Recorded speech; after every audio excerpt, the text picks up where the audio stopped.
Wonderful. So, again, welcome to Elizabeth Risch, our wonderful speaker for today. So, Elizabeth and I had the pleasure of meeting a number of years ago when we first started offering CEU programs and actually presented for our very first one. So, we're so glad to welcome her back. I I mentioned to Elizabeth right before this, didn't get a formal bio from her, so I'm just going to quickly say she's a professor at the University of Oklahoma, and she also works for the Oklahoma CCERT organization where she does these CCERT trainings through. So with that, I'm going to welcome Elizabeth and let her introduce herself a little bit more. Thanks so much, Allison. And I think I'm also struck by how much you are doing in supporting professionals and just how important. So just a nod out, shout out to Allison for, initiating, just acknowledging the need that for connecting people when we're doing heavy work, important work that's energizing to us, but also just to feel cared about that there's an organization dedicated to that. So thanks, Allison. So yeah, I will introduce myself briefly. We'll jump into things to talk about how we got to this CSERT model that we'll talk about today for our wellness. So I'm a psychologist and my kind of specialty area is working with families, children impacted by trauma. So my clinical work, that's what I do, is direct to clinic and see families for therapy. And then also am a trainer in a number of different kind of treatment models in mental health, but also this wellness model. So, but the work I do, while there may be some overlap, is also very different than the work you all do. And so I'll lean on you all to also share and educate me as we talk about these ideas of how it would apply in your day, in your work, and know that you all are the experts on that. So let me also just one other thing to share about myself. I have a very informal presentation style. I think when we're talking about wellness, it's a topic that there's nothing I could magically say that by the end of this afternoon, we're all going to be like, oh, great, we're well now. Perfect. It's a journey. And it's one that requires self-reflection. So I think even more than any other presentation I do, this is one where really us engaging in a back and forth. Of course, I'll share some information, but it's also self-reflection. I hope we will be able to squeeze in time and do a few little breakout groups too. But use chat, interrupt me. I welcome comments, will not be offended if something I'm saying is landing or not landing. Then let me know. Let's kind of just engage in discussion. So I'll see this more as a conversation than just like Elizabeth talking at you for 3 hours. And I will also try to practice what I preach in wellness is that none of us can sit at a computer and attend for 3 hours. So I can truncate what I say. We'll take a couple of like 10-minute breaks throughout today. So make sure to kind of practice good wellness throughout our morning.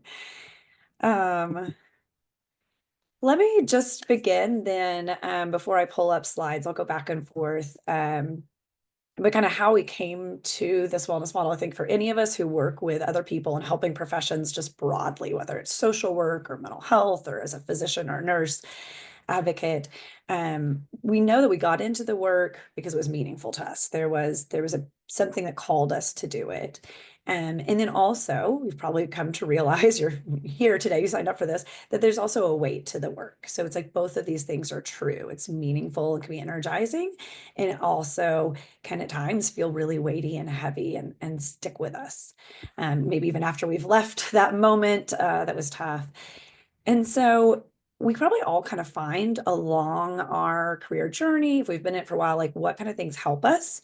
And we may also be able to like reflect back that there were times where we were really struggling, maybe having some of those, what's called compassion fatigue or burnout or second traumatic stress. And so that was kind of my experience, like sometimes things were going well as a trauma therapist and sometimes they were not. And, sometimes I wouldn't realize it till after the fact when I was like, oh, I was not at my best then. Um, and saw a presentation at a conference once that was so kind of starkly different than what I'd gone to before. Because probably if you've attended, mini wellness or, we started like a book club and trying to read things. And it was all about, I think, um, the weight, how the working with others and helping professionals is going to weigh you down and burn you out, and that you're at risk of all these negative outcomes, which on the one hand is like, okay, validating. So other people feel this too. but also then it would be like the whole book is dedicated to all the different bad things. And then there's like a paragraph at the end that's like, so make sure that you go for runs or, have a really stress-free life and do all this stuff. And it was kind of like, wait, what? Like, I read this entire book about how tough it is. And there's a paragraph at the end that's all about doing stuff outside of work. So in learning the C-SERT model, it was just a radically different shift to how to approach our wellness. And some of it like rang true with, okay, yeah. And I hope that's true for you all as well, that not all of this will just be like, oh, mind blowing, like, this fits and maybe this is why. And it's more of like a guiding light of how do I sustain myself in this really important work I do. So with all that said of kind of who I am, how I got here, let me ask you guys, I'm just going to really kind of start off with a question about like coming into this presentation today. What are the things that you have been told about wellness and about burnout? And these may be things that have been helpful and kind of like work for you. Also, it may be the things that were told to you or read when scrolling Instagram, but it has not worked out or been a perfect fit. I think we get the good, bad, and the ugly as far as advice given to us as helping professionals broadly. So, um, yeah. So, what are folks coming in with today about wellness? What are the messages given? You're welcome to use chat or come off mute. Okay, thanks, Laura. I think we all absolutely hear about boundaries, right? And is it said in so many different ways? Like, what are some of the ways that people say have boundaries, like catchphrases? I just have some that pop into my head. I wonder if they're the same.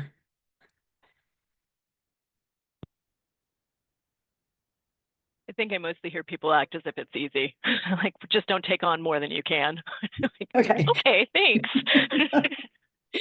Thank you. That is, I think it's like the idea of boundaries, I'm in full support of. Like, I agree, we should all have boundaries. And but you're right, it's just kind of said as like, so do it. Like I've told you, boundaries, and some of that like leave work at work or take off your work hat when you leave. But like the how, because we've probably all like strove towards that. And I don't know, we also had the times when things pop in your head and maybe you're doing something with your family or friends, but your mind is somewhere else. And it's not because you were like, oh, I don't want to have good boundaries today. It just happens. So I appreciate that. I really appreciate, and I'll try to use everyone's names. Is it MA? Did I pronounce that right? Okay. Um, yeah, that it's kind of like, okay, so things are gonna get worse and worse. And then when you hit rock bottom, take a vacation and go back. Or sometimes it's like, or then you just change jobs in the worst case scenario. So right, it kind of, it's like to me, I'm like, oh, that just doesn't feel good, right? Like just go downhill. Yeah, Melissa. Elizabeth, I resonated with what you said about being encouraged to do things to care for ourselves outside of work. And I do think that those are positive steps and they're important. But some of the challenges I've run into with managing secondary stress is that the systems we work in, particularly I've worked in community health, I've worked for the county, a lot of nonprofit work. Those systems don't support any kind of boundaries necessarily or self-care or sustainability. And so it's as though all of the onus is on the clinician to make sure you're taking your care of yourself outside of work, but there's not support for it during the workday. And so that's a challenge that I've run into and something that I have tried to support a lot of supervisees through, but there's really a mismatch with the messaging and the reality of the work. Yeah. Thanks, Melissa, for sharing all that. I think very well said. Absolutely. And I think that has been the model of wellness. And as Kate and others are putting in chat, like this idea that the organization will acknowledge that it's tough and say, okay, so go do something after hours to bounce back up. And I also really appreciate that you're trying to shift that. And when you supervise, so if you are in those leadership roles, yeah, that is an organizational culture thing that needs to shift. It really is going to be what we'll talk about today about how do we go about the work? What is like the day like, not relying on, oh, and at 5 p.m. or 7 p.m. or wherever, whenever time I go home, that then I reset, right? We don't want to like hold our breath, power through the day and just Yeah. And yeah, I do also, Karen and others saying, right. And like all the things that are told to us, whether it's like exercise or healthy foods or yoga or meditation, like those are all good things, and vacations are good things. Like all of those happy hours, all of it, all good.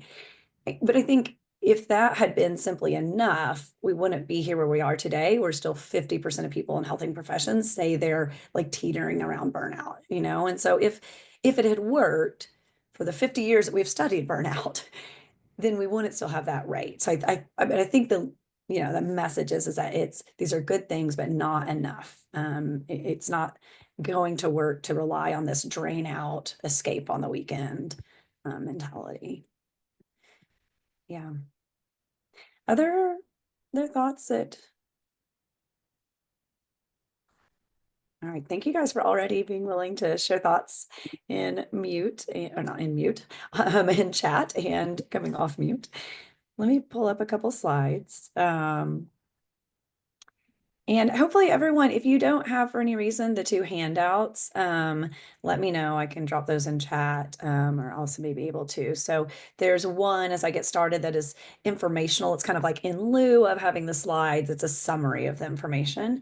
And there's another one that's more worksheet style, and it is a fillable PDF. So if you're able to open it throughout today, I'll kind of have some prompts and we'll use it at different times. So, and it's also something that you can take forward.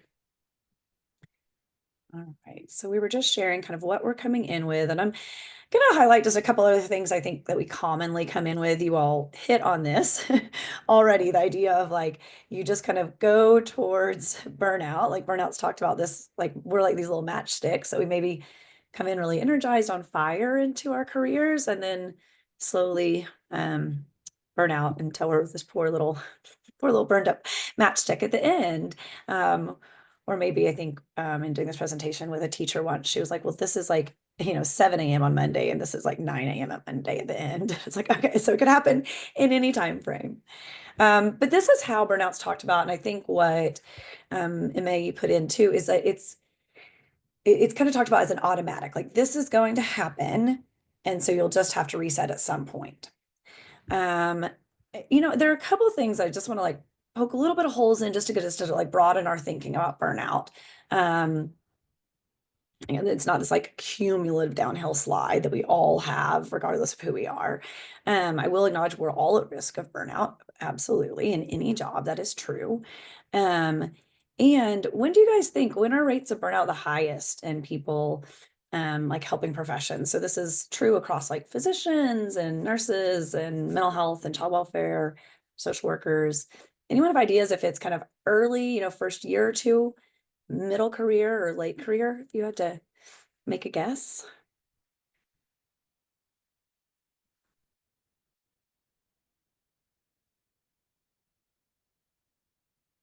So y'all guessing? Okay. All right. Well, Melissa, you're actually guessing correctly.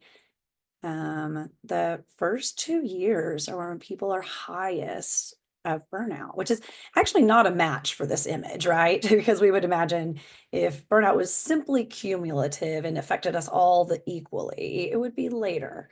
I'm sure as supervisors, some of you are thinking like, yeah, you can see the struggles that imposter syndrome is highest in early years. You're learning a new job, you're not yet feeling confident in your skill set.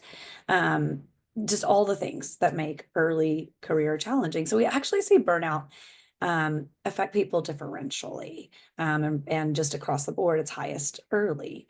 So it kind of flies in the face of this idea that we've had this mentality of all being on this slow road to burnout. And I'm guessing probably many of you know people, or maybe you are one of these people that has been in the field or working in a setting for a very long time, maybe even decades, and still really feels energized by the work you're doing. That's still feeling like charged up, eager, the bright light of the person that you see in the hospital, in the office. Yeah, Courtney, I think it was striking to me as well. I thought it would have been mid to late as well. So we'll just kind of hold on to this idea that the maybe message here is that there are things that impact the way we go about the work that can up or lower our risk for burnout. So it's not simply exposure to the work itself solely. And so that gives us, hopefully some like hope of where can we go to lessen our own risk of burnout. Okay, these cute little cartoon here. These guys are in their hazmat suits, and the quote at the bottom says, "They're for emotional protection," referring to his little bunny slippers. And so I like to ask for how many people that cartoon image kind of replicates like what you might have been told in grad school or by supervisors as kind of, if you're going to be working with people and they're going through struggle, suit up. Don't get too close. Don't get too connected. Don't use up all your compassion because caring has a cost. And that's actually a quote from the guy who first started talking about burnout, is that, burnout is essentially was thought of historically as because you care too much. It was over devotion to a cause. Which I can certainly hear where that comes from. I mean, again, we're not against boundaries here and having a whole life, right? But you can hear in the echo of that is this idea that it's because you care, that you are a little bit of the problem here. You're burnt out because you care too much. And I think if you're like me, that just rubs you the wrong way because you're like, wait, but I got into this career because I care and I should care. It's important. And so it's just this kind of double-edged sword that we're faced with of like, okay. And it's guided us to, the advice then is to protect against burnout, to limit your compassion and connection to others. And we're going to circle back at the end of this morning because that was really misguided advice. I think for so many of us, that was the message given that if it's starting to take a toll, then put a little more distance. None of the compassion literature supports that. What we do know is that when we feel connected to people, even in really tough times, that's energizing. And think if any time you've had a conversation just in your personal life, if you have, maybe it's something heavy waiting on you, you're going through, maybe a job change or someone in the family is having struggles, but you talk to someone close to you, and even if it's a tough conversation, maybe there are tears and it's not like a solvable problem. Do you walk away from that conversation feeling heavier or lighter? There's really that connection, whether you're the one giving the support or receiving the support. When you're really connected with someone, you feel lighter. And I think that's true in our professional work too, when we really feel like, okay, I get you. I can't fix this, but I hear you. I'm connected. And we feel energized. And so this idea of compassion fatigue, I think, has just led us in the wrong direction, because what we really want to pay attention to is, when is it that I'm getting so burnt out that I'm just not connecting with people, that I'm feeling distance and disconnected from my job, and I'm faking it? Because then faking it, now that is exhausting, right? If you've ever had to go anywhere where you are faking making small chat, if you ever worked in the service industry and waited tables, you're exhausted with that constant smile. And so I think what we really need to pay attention to is not when we're feeling too much compassion, and we certainly shouldn't guilt ourselves that we are, connecting to those we serve. We should pay attention when we're not feeling it. That's the risky time, when I'm disconnected. So let me share a couple more things, and then we will, I promise, get into skills of what are we going to do about it. That's where we'll spend most of our morning together. But whoever feels like these people on this slide. Here in these hours, I'm Dr. Risch and I'm very professional and do all these things. And then at home, I'm Mom or Liz, and I'm, and never shall these two women meet. That I just, I think this idea that we're also, I think it just kind of taught is just like, compartmentalize. This is your work self. This is your home self. And the unfortunate part, but the reality is, we can't perfectly compartmentalize. I mean, how many people have kind of tried to do this? I'm like, at some point, you're okay, this is the way I can do it. I'm just going to be, this is my work self. This is this. I'm going to be black and white about it. And then what happens? You think about work when you're at home, and then now you're guilty. Now you're feeling bad and shaming yourself for having done that. But the real kind of the problem with this mentality is it's driving that idea of work is stressful, and so you need to escape it in your home life, and the home life is going to bounce you back up. Anyone raised toddlers before? And at that time, you were like, please let me go back into work. My home life is so stressful. If I could just get back into work, right? Or any other thing that you've had on your plate in your life, life is not stress-free. And so I think this idea of compartmentalizing is just an imperfect solution that we've been given. And so sometimes it's helpful, sure. It's great to have things at home that really re-energize you. Um, but what it also gives a wholly negative connotation to work. It says work will drain you and we're going to miss out on seeing the times it doesn't. And it sets the expectation that life will fill you back up. And we know sometimes weekends are just not as recharging as we want them to be. And so we're going to try to move away from each of these ideas that have been taught to us and thinking about the skills-based model of how are we then going to start to set the expectation that there will be times of stress at work and times of stress at home. There'll be times of joy at work and times of joy at home, and there'll be a lot of neutral of each. And setting ourselves to like have this more realistic expectation.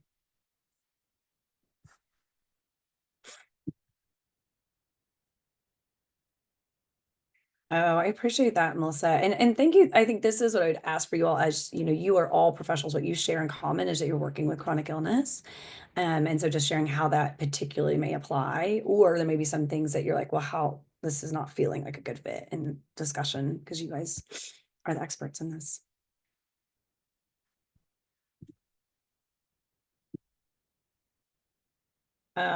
Like I said, I'm not going to spend a lot of time defining like compassion fatigue versus burnout and doing data because I think that's not the most useful thing for us to do with our time.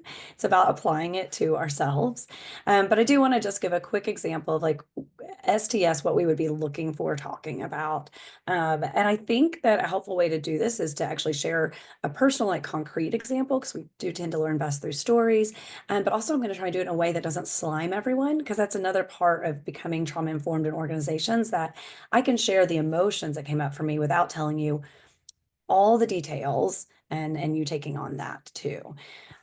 So an example from kind of my like professional years and when I knew STS was high, looking back, was as I mentioned, I'm a therapist, so work with families. A lot of times I've had child welfare involvement, so kids have been removed, and then in this case, we're being reunified with mom. And the therapy that we were doing was a play-based, young kids, working on strengthening that parent-child interaction.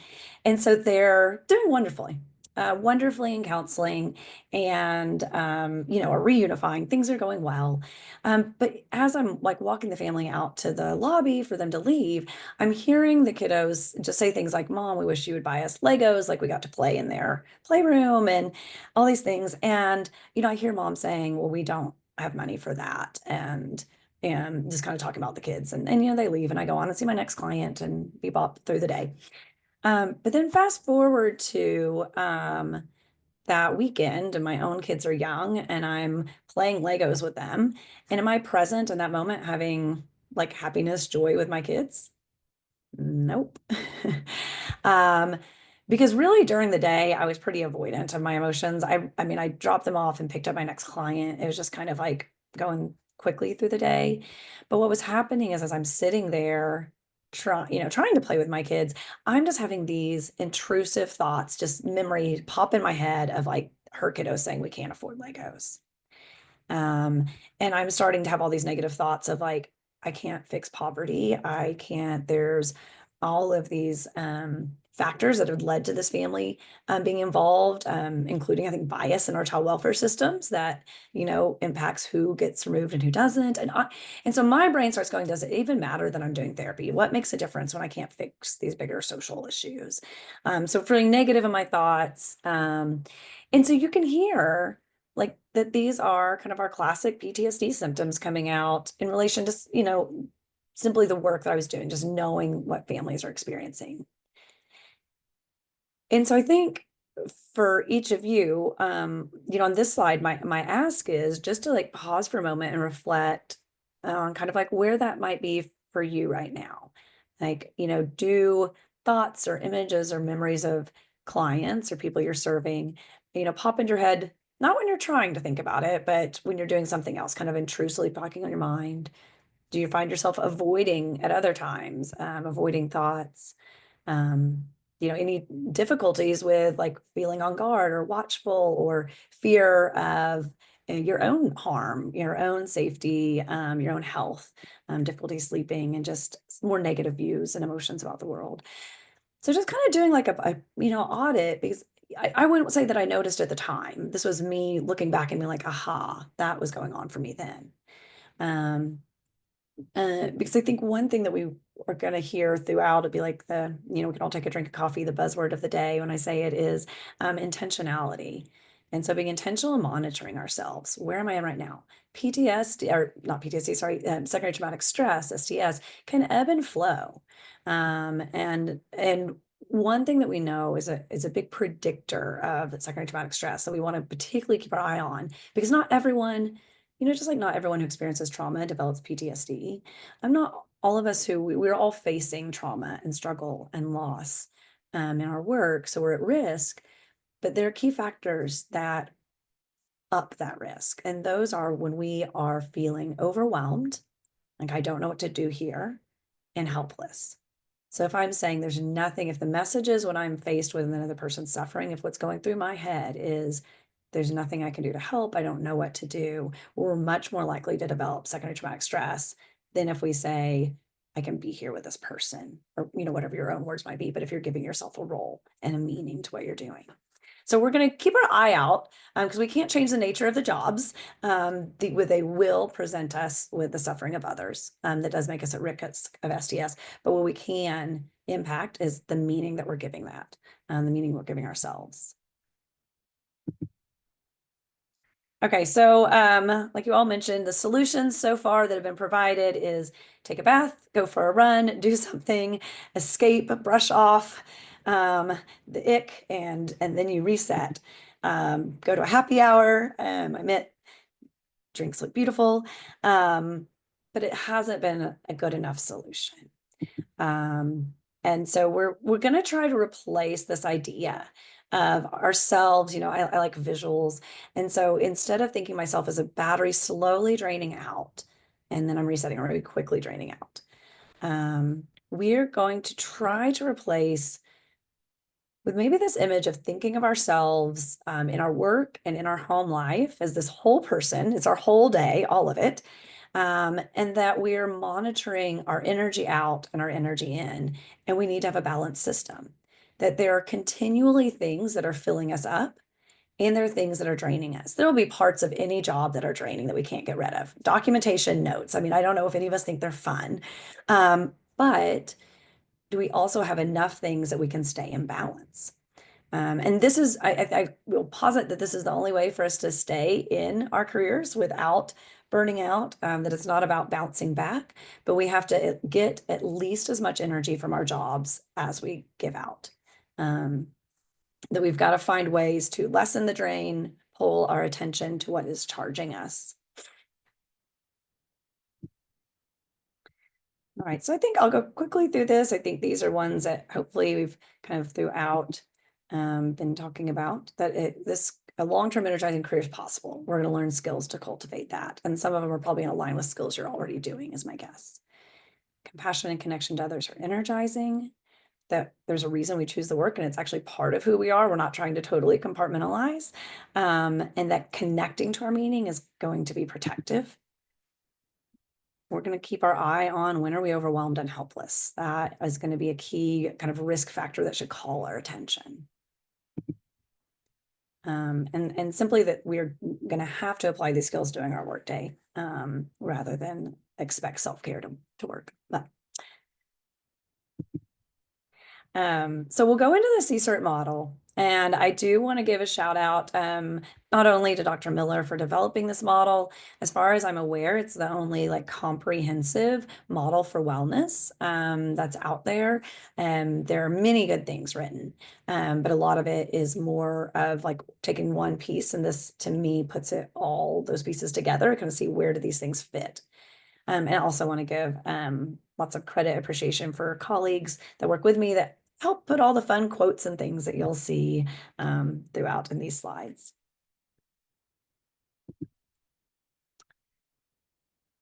So as we start to move into kind of, and actually let me pause before, because I do want to make sure I'm giving lots of space for you guys to ask questions. Before we move into the model, what we're going to do, skill domains, each one. Reactions, thoughts, questions about the background piece. So just kind of where we're at as far as in burnout wellness.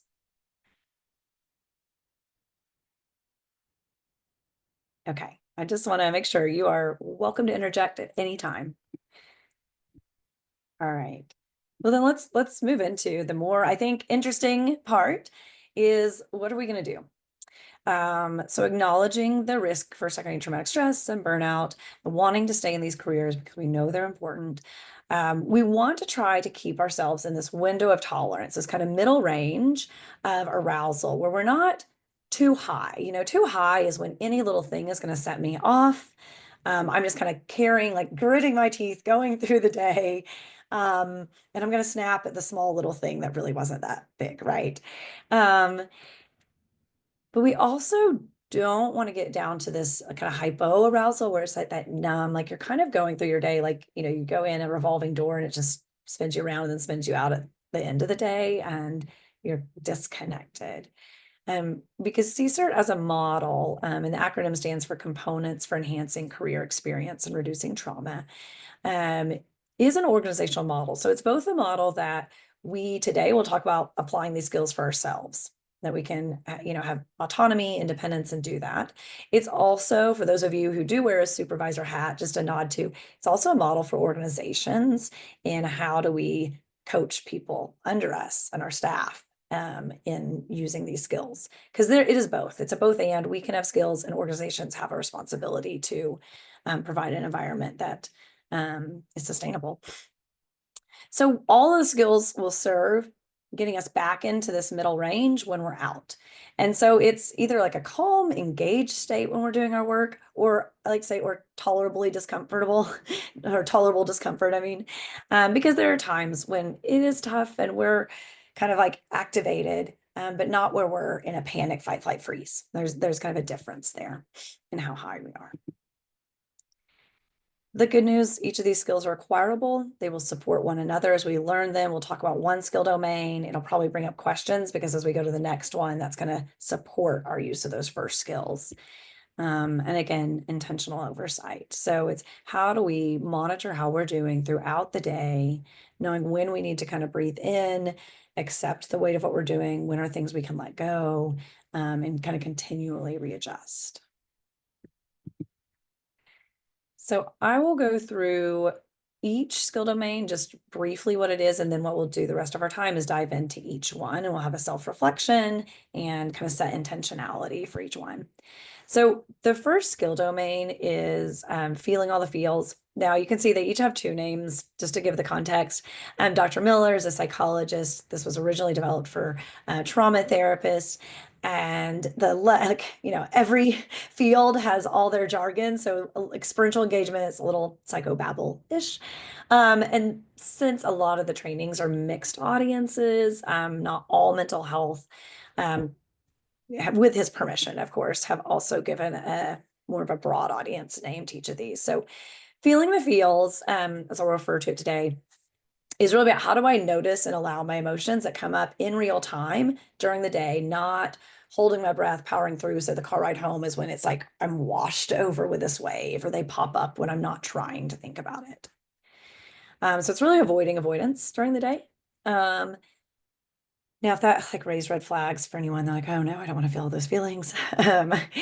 It may also be because we need these skills in the stopping the spin is we, as humans with a frontal lobe are able to replay things that have happened in our day ad nauseum. We can review what we see as our past mistakes. We can review conflict or things didn't go well, and we replay it, and we become stressed all over again in that same level of distress. So we do need skills for stopping the spin. And I think these are the skills when people are saying have boundaries or take off your work hat. This is the how that they're not telling us is we need to be able to both feel things during the day, but also to let it go when we're out of that moment. We don't need to continue to like stretch out our suffering. Our third skill domain, for those of you who are in mental health, this is really kind of like the cognitive behavioral therapy for ourselves, but creating your story is about how do I pay attention to what I'm saying to myself as I go through my day, about myself, about the work, that interaction, because we're all commenting all day long, every day. We've got like a news ticker going through our minds of what our opinions are, what we're saying, the meaning we're giving. But this is where those messages can either be setting us on a path for wellness, or it could be setting us on a path towards burnout.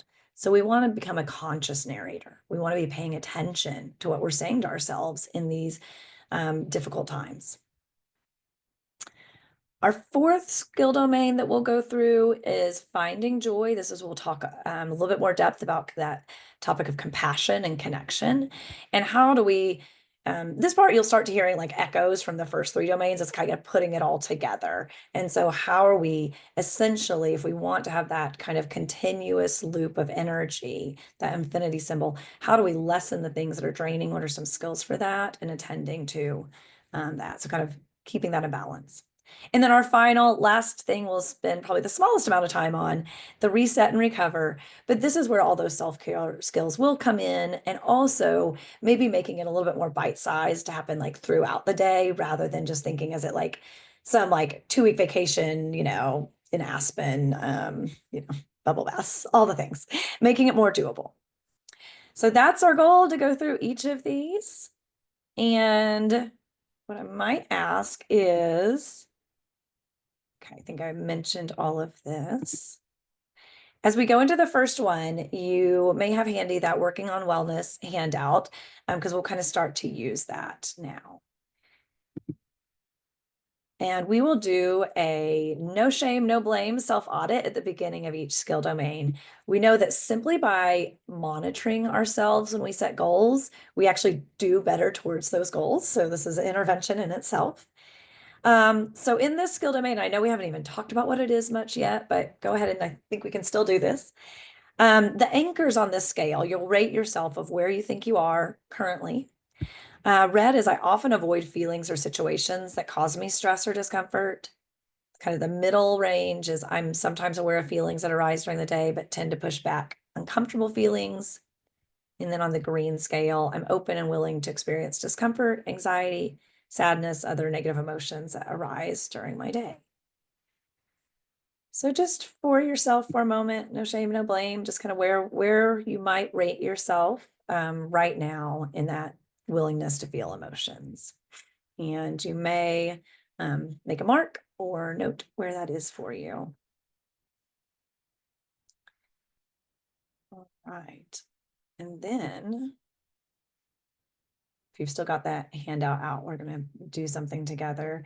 What we're going to do is I want to take 1 minute, 1 minute at a time, and reflect on what all emotions arise during the day. And no, you are not limited to the 8 that are on this cute little graphic. That is simply to make my slides more fun. In a recent training, someone said, "Does it have to be one of those 8?" I was like, "Oh no, you can have whatever feelings you want." But what I want you to do, so either if you've got like a piece of paper handy, or there's a spot on that Working on Wellness PDF that you can fill out, just silently, I want you to write down, if you looked back over your past week or two, all the feelings that you could say have come up for you in the past couple of weeks at work. And then we'll do a couple activities. You don't have to read them aloud, don't worry. But I'll have you just, I'm going to set a timer on my phone, and I'm just going to give us 1 minute to do that. So write down feelings that come up when you're at work.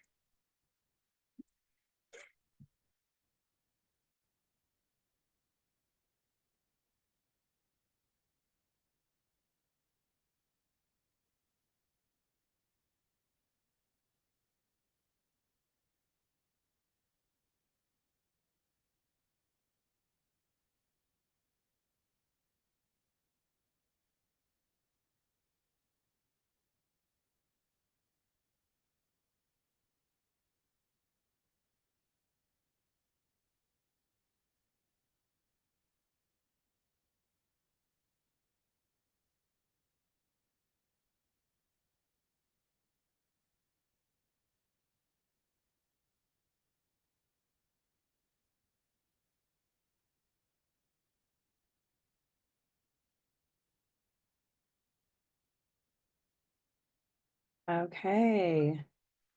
Guess we'll say pencils down. Like we're in class. Okay, so take your list, however many you came up with. Awesome. Thank you so much, Courtney, for sharing that.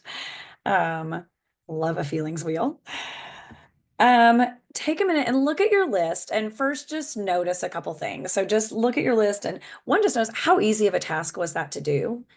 Like, was it pretty easy to think of like, okay, here's how I've been feeling. I'm pretty aware what comes up for me. Or was it like feelings? Hi, I'm caring for everyone else all the time. I'm not really noticing how I'm feeling. So just how difficult or easy was that? And then when you look at your list, notice kind of the ratio of like more positive, enjoyable feelings that we have versus those ones that are a little heavier to carry. Is it a mixture of both? Is it primarily more negative, all negative, a balance?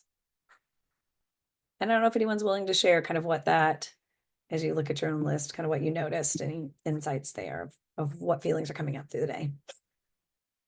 Yeah, Courtney. Yeah, I in working with my therapist, I'm coming out of a depressive episode. So as I'm looking at the feelings wheel, I'm like, oh yeah, not many like lighter feelings, a lot of like heavier feelings for me right now. Yeah. Yeah. Appreciate being so willing to share that too. And Sure. when we are, I mean, goodness, we are also just coming out of winter. We know seasonal affective disorder too, just having those heavier feelings. Mhm. Social political context brings lots of things to be stressed about. I Mhm. know, I promise I won't take us down that road this morning, but there's a lot going on. Yeah. And so I think I appreciate Laura also just sharing that, echoing that it's sometimes tough to find those joyful, affirming feelings those times. I also really want to normalize that too, in that as humans, we're wired to notice the negative more, just kind of all of us all the time. I mean, from an evolutionary survival perspective, that's probably good. It teaches us to look out for danger, what to get away from. From a quality of life enjoyment, it probably doesn't help us to always be looking to the negative, right? But we are wired that way. We're wired that we're going to notice more of the negative unless we are intentionally trying to notice the positive. It's going to take more work to notice moments of joy. Again, I think a common example that we can all resonate with, and well, I guess this is me doing child therapy work, so or being a parent, but you're often teaching parents to try to catch them being good with kids, right? Rather than noticing the negative, because we just are wired to notice the negative. So if we can acknowledge that, one, I think it normalizes, takes the shame that it's not like any of us are going about our jobs really intentionally being like, this job's miserable and I want to see the misery in it. No. But we have to acknowledge it's going to take work for me and everybody else to notice those times when it is rewarding, when I feel appreciated, when I feel proud. Because those are there. We could probably, if we sat back and rationally, we're like, oh, there are times when we have the breadth of emotions in our experiences, or times when we laugh with a colleague. All of those come up, and it's going to take work. This is an active effort that journey will be on. And maybe to this point, quick anecdote, y'all may relate. Also, just acknowledging that many of us carry our own past trauma, that there are life experiences that it may even be part of what caught us into serving others, or have just happened along the way, but carrying things from our own past. And then certainly, I'd say by, just the last 5 years that our nation's been through, a lot of the reckoning that's been done around inequities, just bad news, stress, all of these things are kind of piled on that you're carrying just in the background of your mind, or weighing on your heart, I guess. If you haven't seen these cartoons, this anatomical heart and other body parts are a very good follow. The Awkward Yeti on Instagram. But here, as you guys can see, and there's a first little butterfly lands on top of this 4 heart stack. And then there's this minor inconvenience, and y'all all know where this cartoon is going, right? Right. It's not gonna be a surprise. he's gonna fall. And when we fall, often the first thing that happens is that our brain just jumps right in and says, I think you're overreacting.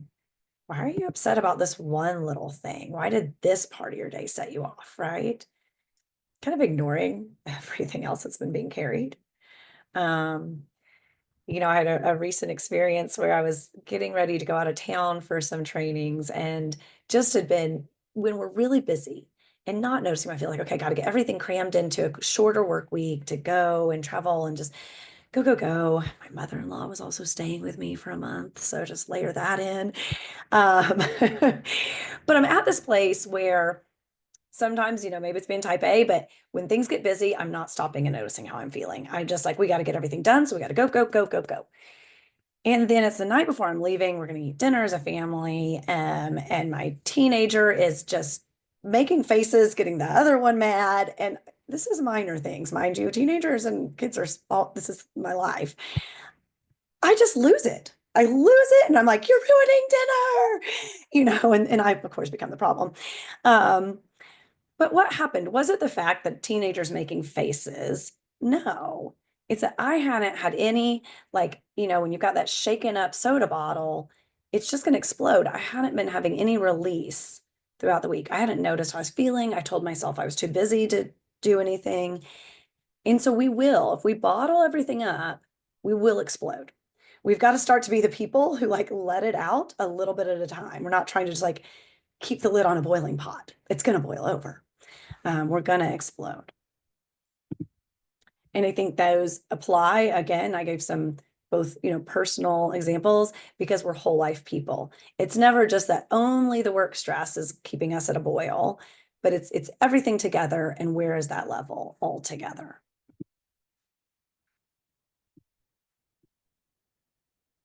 Okay, I should have kept us off the screen share. So and I know everyone here is working in different like settings, like some like private practice and some part of a big hospital organization. But if you can think of messages that have been given to you as a helping professional about your emotions at work. So it could be in grad school, it could have been from bosses, supervisors, colleagues, just like what's kind of the underlying message of like you having emotions at work? Yeah, Melissa. So I was just typing this in the chat, but I'll say it here because I think it's related. This conversation is helping me recognize how easy it is to minimize our feelings, even if we are noticing them, especially when working with higher needs populations or clients who are really suffering. I can always very easily tell myself, yes, this is hard. I'm sad. I'm exhausted. I'm angry, but it could be worse.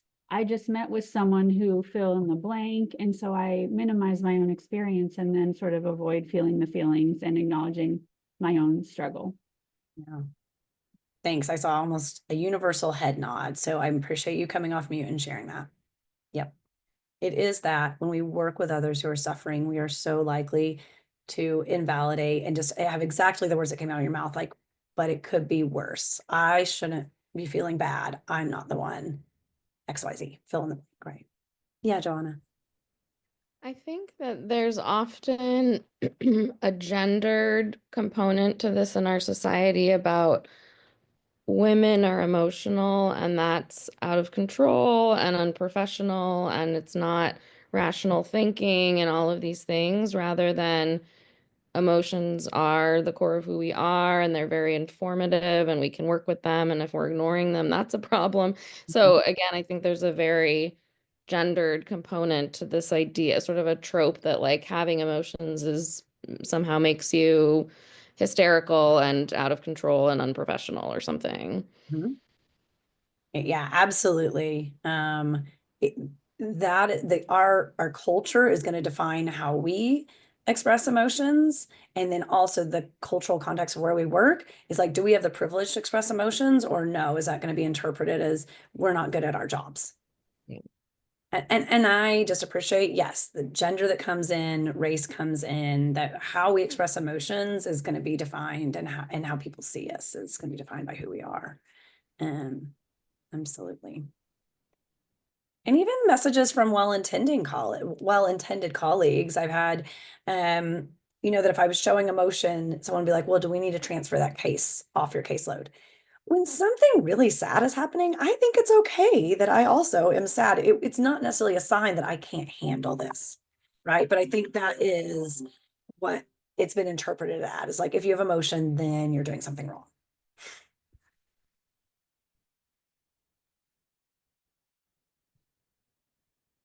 Yeah. And that, yeah, the emotions are informative. I mean, right? Like, that is really, it's something universal. We were given them for a reason. They can be a huge tool for us. Yeah. Well, I'll just share some of the messages that others have shared with me in past presentations. Also, this kind of like, you signed up for this, so suck it up, don't complain. Like, that you chose this job. And yes, we all did, but I don't think that's like the caring that we need from our organizations. So sometimes this is a message I've been given, like, okay, for having emotions and maybe you need to step out, kind of pathologizes just normal human emotions. It's not about your feelings. And we give ourselves that message too, right? As Melissa was sharing, sometimes we also may share that. And then I also think we just don't talk about it explicitly. And so that sends the message that if you are struggling, then something's wrong with you, that we can self-interpret that. So, when we have these conversations, a lot of times we've gone into them, maybe withholding even information for fear of how we'll be judged by others, even close coworkers.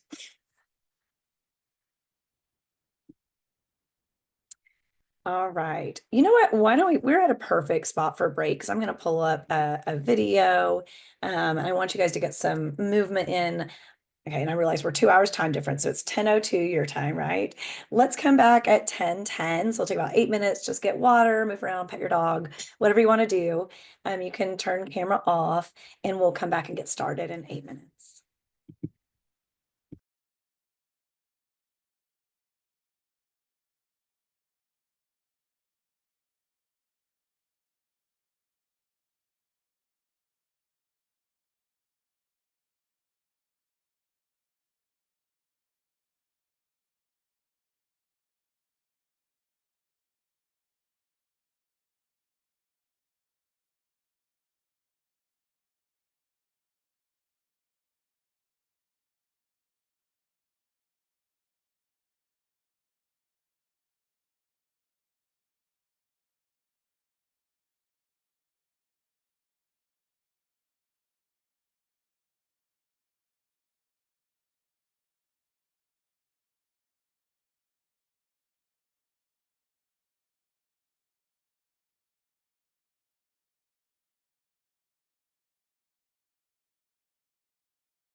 Welcome back, everybody. Sorry, Elizabeth, I'm going to interject really quick. Just wanted to say for CEU purposes, I put a quick note in the chat just to check in by sharing something that you are looking forward to this coming weekend. Elton, thanks so much for also like giving us a fun prompt. Love it. Thanks. I try to come up with something creative. The early morning brain doesn't always Oh my Lord. do a great job. All right. Well, I promised a video, so I am going to share this, and if someone will just give me a thumbs up that the volume's okay, that you can hear it once it gets going. I'll make it full screen. Just give me 1 second.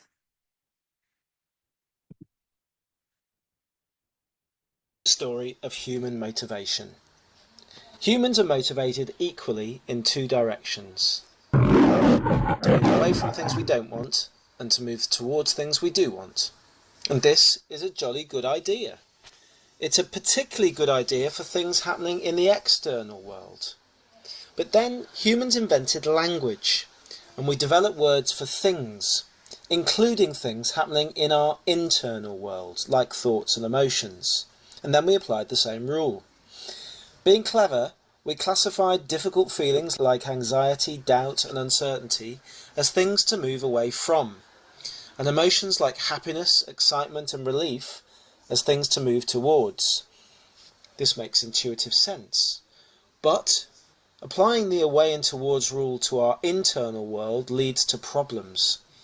Think about something you've done that you're really proud of, like running a marathon or passing an exam. And then think about the early days or moments when you were moving towards this achievement. What were your thoughts and emotions then? The short-term result of moving towards something we really value is usually negative thoughts and uncomfortable emotions. So our minds tell us to move away, just as if we saw a bear or a moving bus. Then, if we do move away, the first emotion that shows up is relief. So to summarise, language has encouraged us to try and move away from bad or difficult thoughts and emotions and to move towards good ones. But this is a trap, because it can mean we move away from what matters most to us in life. This is called experiential avoidance. Experiential avoidance can work in the short term, but the problem is it doesn't tend to work in the long term. If we make it a priority to avoid difficult emotions, we start to construct our lives around avoiding things we don't want rather than moving towards things we do want. So what do we do about this? In order to beat experiential avoidance, we firstly have to understand what our values really look like. What do we really want from life?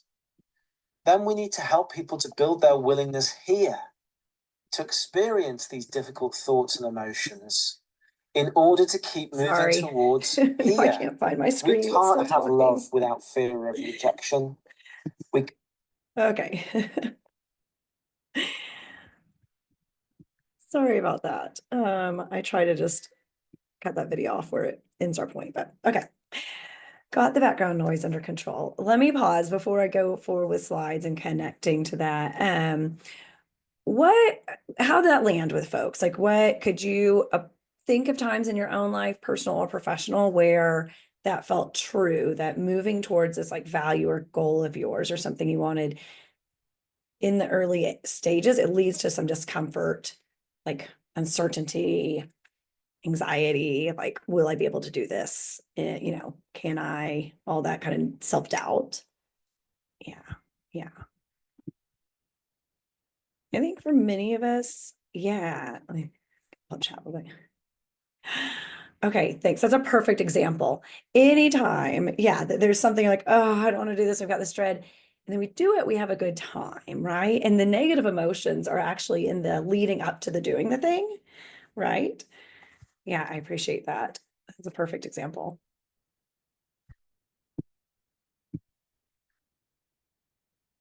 And even when there are times where there is something that it will continue to be challenging in the moment.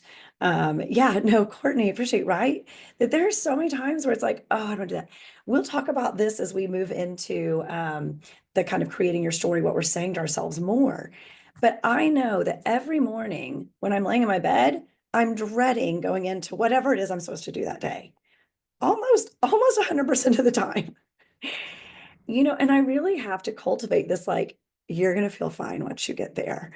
Because truly, once I do, when I realize, like, even in this moment, I could reflect that, like, I feel happy right now talking with you all, or when I am doing therapy with families, I'm engaged, and it's a very different feeling than like that dread before going into it. So I appreciate that comment too. And even when the things that we are doing are in and of themselves not enjoyable tasks, like there are times where it is, I'm going in to do something and the thing itself is going to be stressful, right? I'm sitting with someone and they're sharing with me and I'm also feeling really sad in that moment with them. But if that is part of our work, that being present with someone in that moment of sadness, do we want to cultivate that's kind of like leaning in approach rather than cultivating this reschedule them, not see them that day, avoid them because I'm avoiding, I don't want to feel sad, right? That avoidance kind of keeps it this low simmer because it's probably going to be there eventually. But avoiding those emotions is what's going to take the biggest toll on us. Let me get these. So, and really one last thing in kind of our emotions following this natural path is that emotions, when they arise, they will arise, it'll strengthen, it'll peak, will come back down. I like to say, emotions are real things. We can measure them in labs, right? It's not just something that us as therapists or us as women talk about, right? That emotions are real, physiologically based experiences, in that they actually happen quite quickly. If we were to guess, if we were to ask people how long does an emotion last, we'd get answers anywhere from, what an emotion, I don't know what that is, to like they last hours, days, indefinitely, right? This emotional experience, if we actually allow it, notice it, name it, allow it to pass, feel it in the moment, an emotional experience lasts about 90 seconds. If something happens to me, I feel it, I'm noticing it, let down. Now, I know I don't like throw rocks at me or anything yet. Can we continue thinking about it and continue to recreate that emotion later or even days or weeks later? Yes, we can. So I do acknowledge that we can bring those feelings back up, but a true emotional experience just in the moment can happen relatively quickly.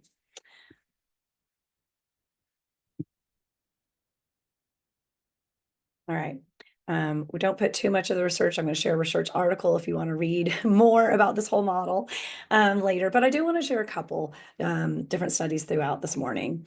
This one is just on workplace employees and measured people, had them report, like, do you have more of an avoidant style of coping with feelings or an accepting style? So avoidant of like, I don't notice, I just power through my days and so on.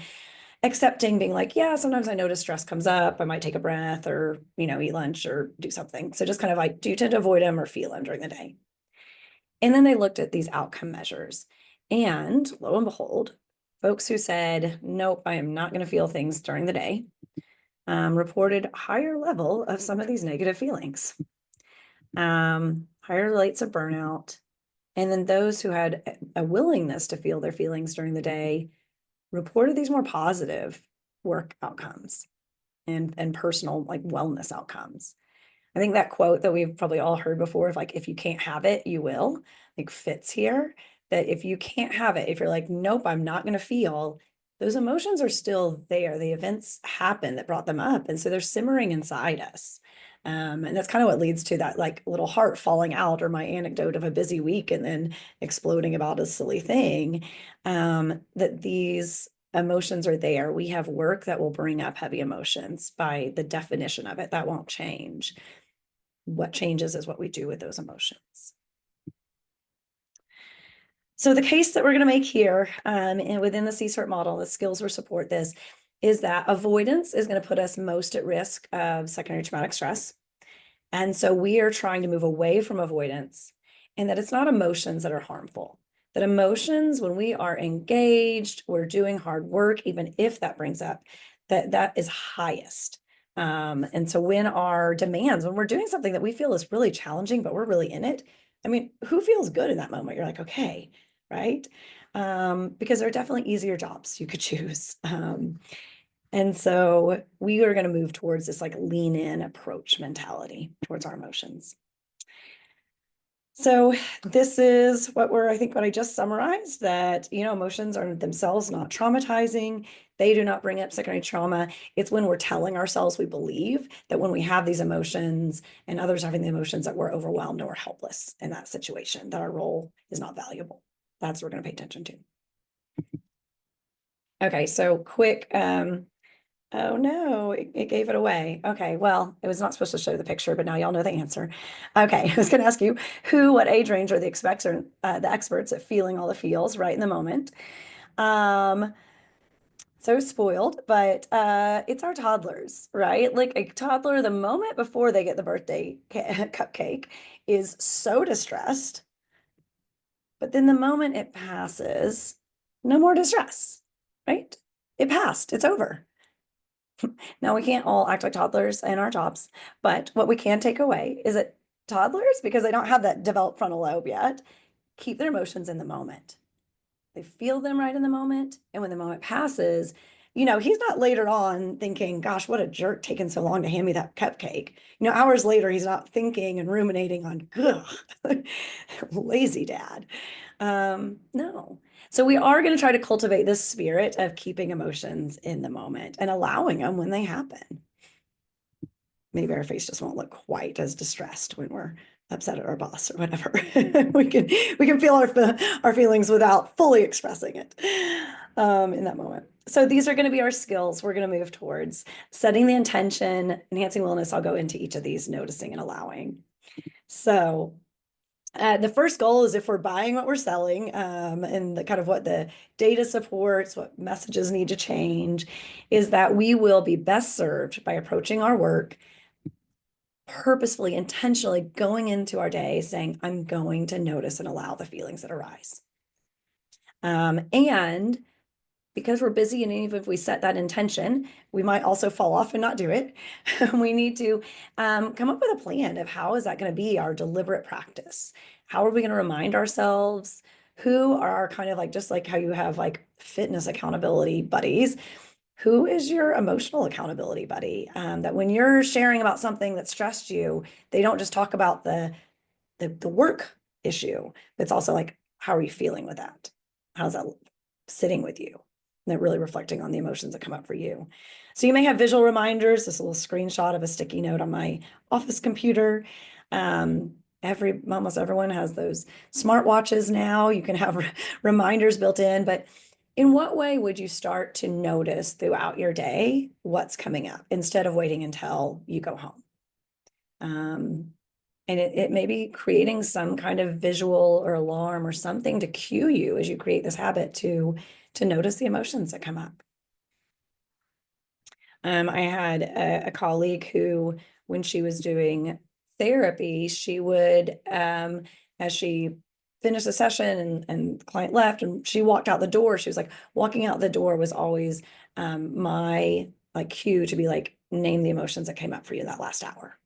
Right. And others who do more home-based services, it's like when I open the door to my car, that's what emotions have arisen for me. So just coming up with something. I can't tell you what it is for you, but that's on that working on wellness worksheet, is thinking of, how will I remember to do this?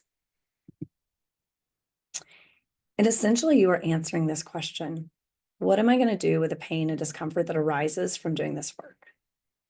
Because too often we ask the question, how do I make it not hurt? And that's not our goal here. Our goal is to open up, to be willing to feel all the emotions. And sometimes the toughest ones, for you, you probably will know best. What do I tend to avoid the most? But what is it that is, I really just don't like feeling? For me, I don't like feeling ineffective. When I feel like I'm not doing good at my job, I really want to avoid that. Sometimes I need to sit with that. Thank you so much for sharing that Tara Brock, yes, there will be so many things that align and that pull from, whether it's scripture, whether it's, pop culture. There are many, many different things that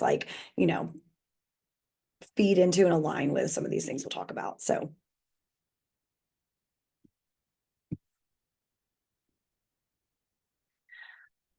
All right. So once these emotions are coming up, what are we going to do with them? We've been willing, we're going to feel them, and we're just going to notice them. Anyone who practices like a mindfulness-based meditation, this again will probably ring true.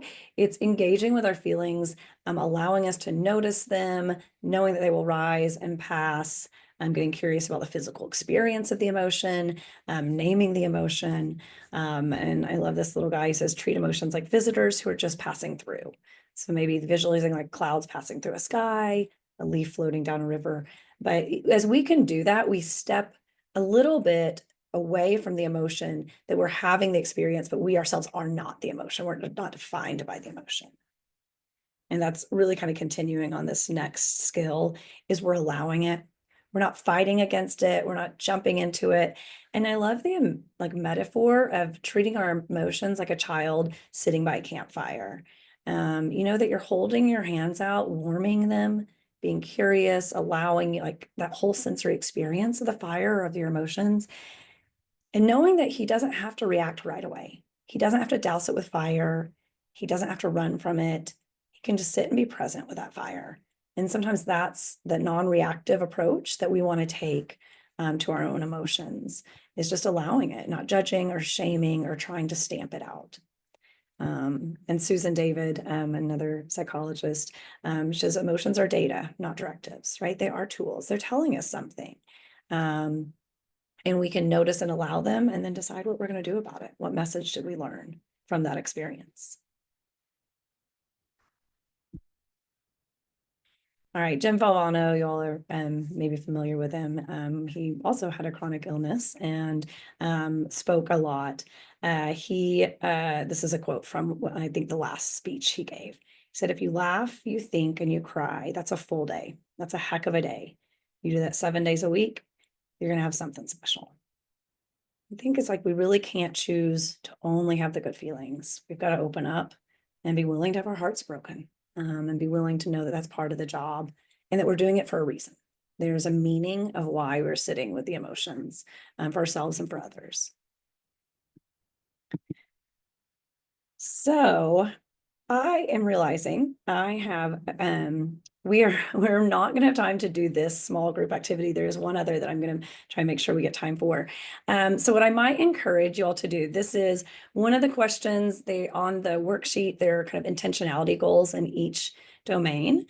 And so reflecting on, I think sometimes if we're wanting to increase our willingness, reversing the question of when are we not willing to feel emotions can help us know where to set our intention. So I'm noticing for yourself, and you can also take this back to your workplaces with your colleagues and have these discussions, share the worksheet with them. But just kind of noticing, when am I avoiding my feelings? And could I set a goal to open up to those? So apologies for not having y'all do breakout groups here. But know that those are on that action for practice.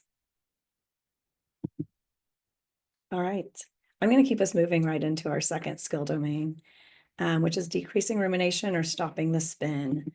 And so we'll do a self-reflection first. Most evenings and weekends, thoughts of work are causing me to stress is the red end. Yellow, I find myself thinking about work when I'm home only after something especially stressful. Or green, I rarely replay experiences in my mind when I'm at home. So this is kind of this after hours piece. What's going through your mind? So just giving yourself a ranking, again, no shame. The good news is this dial moves. We can be at different places at different times. It's also helpful, I think, to notice that there are probably some of these skill domains that are a strength for you, that you're like, I am bright green, I can teach this to others. And then there are other areas that say, oh gosh, this is something that's fallen off, and I could focus more on this one. And hopefully, as we keep walking through, these will also feel like, for those of you who are mental health providers are like, aha, this actually aligns with what I would advise clients to do. I've just had a different mentality for myself. Okay, so let's see who this resonates with. You're laying in bed asleep and your brain just says, oh, hey, real quick, remember that argument from 6 months ago? And starts replaying that in your head, right? Now you're awake, it's the middle of the night.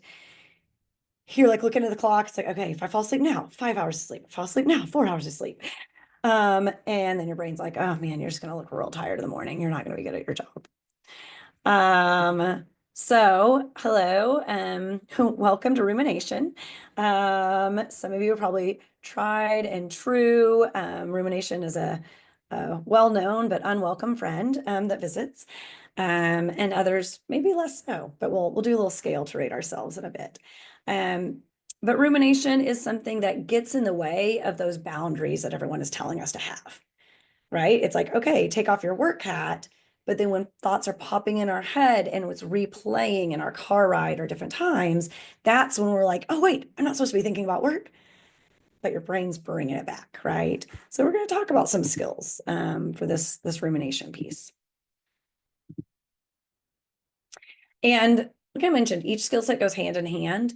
Teach us to care. That is the feeling the feels, allowing them. That's the inhale. Like inhale and allow the distress. Also inhale and allow the joy and the pride that you get.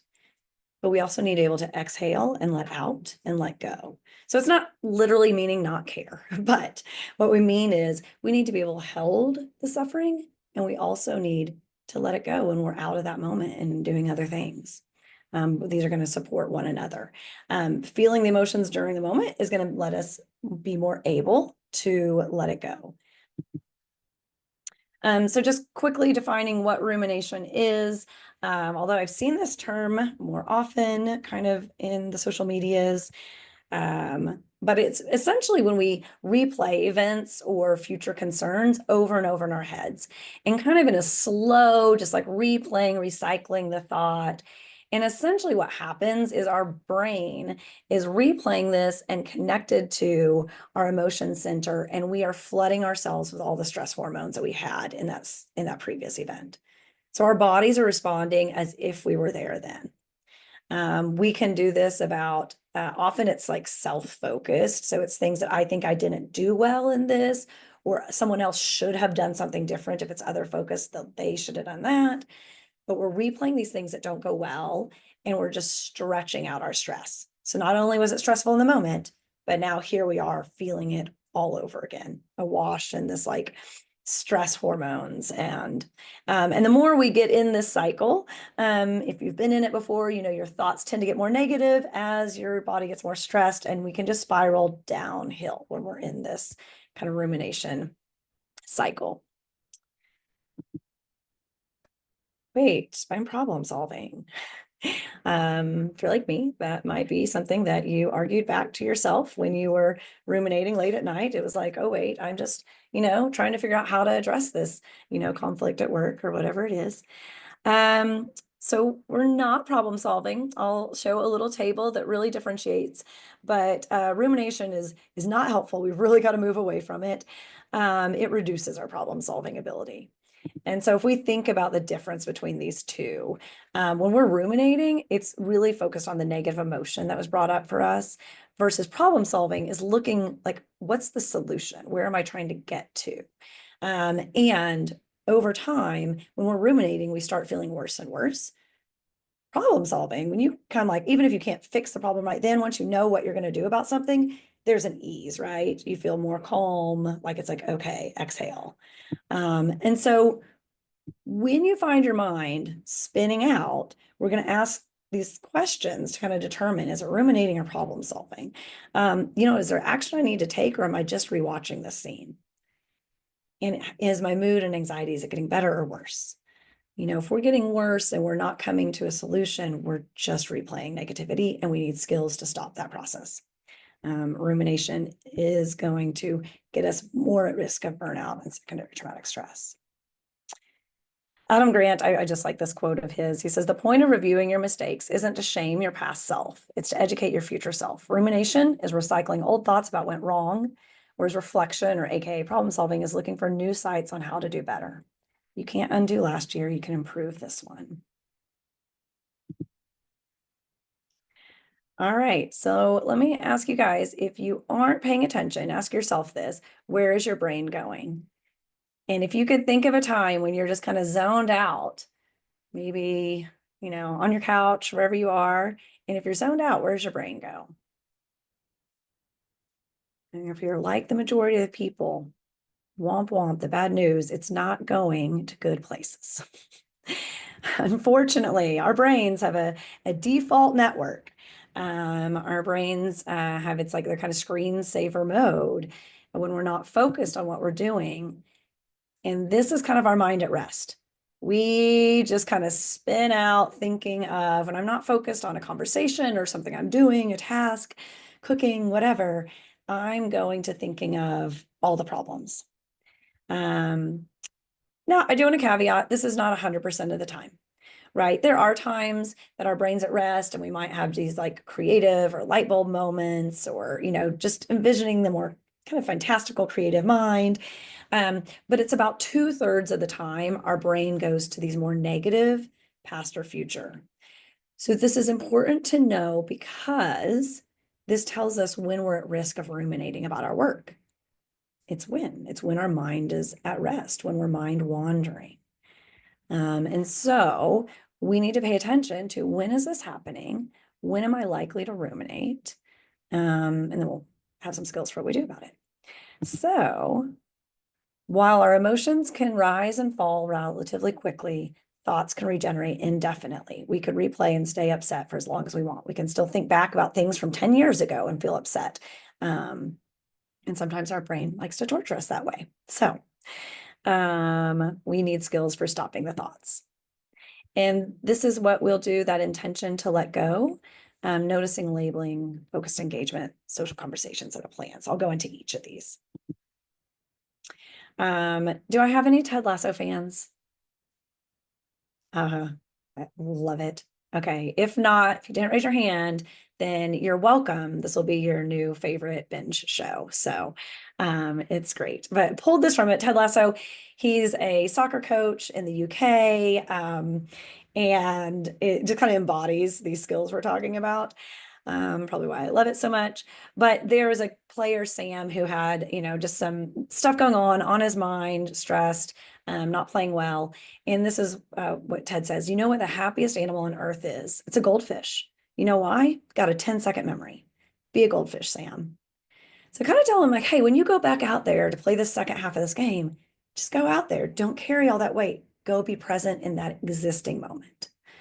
So we want to cultivate this idea in stopping the spin. And first, it's about giving ourselves permission. Because I think it was Melissa who, it was at the very beginning, talked about that we can even get into this kind of martyr syndrome where we don't let things go because we're kind of saying, well, but other people are suffering. So I'm kind of holding on to this too, right? Like, I shouldn't be happy. Other people don't have this. We can get into this. Like, if we've ever tried to plan our own like time off work, planned it around everyone else that we're working for, we're kind of falling into this. My priorities are not equivalent to their priorities. And so we really have to give ourselves permission that we don't help anyone out by increasing our own suffering. That we really truly have to let go of some of the stress in order to stay in the really important work that we're doing. So the second skill is to acknowledge when it's happening. Because for a long time, I would have said, no, I don't ruminate. I'm just problem solving at 2 a.m. So we want to start to name it and, and notice when it's happening. You can name it ruminating, you can name it spinning out, stuck in the spin cycle, brooding, whatever. But the moment you name it, again, just like our emotions, we've stepped a little bit away from that internal experience. We can say, aha, Elizabeth, ooh, you're talking really meanly to yourself again, right? Like that step away helps stop the process in and of itself.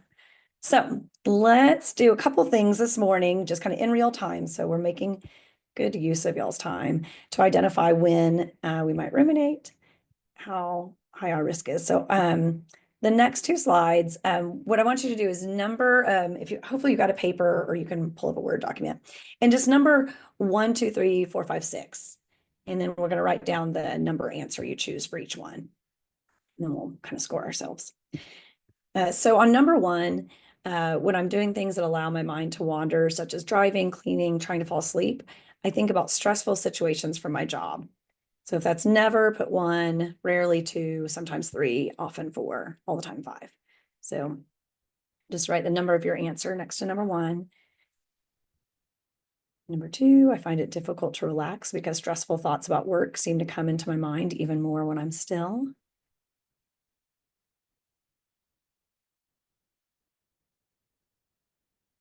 Three, I wake up in the middle of the night unable to get back to sleep because I can't stop thinking about a conflict or problem at work.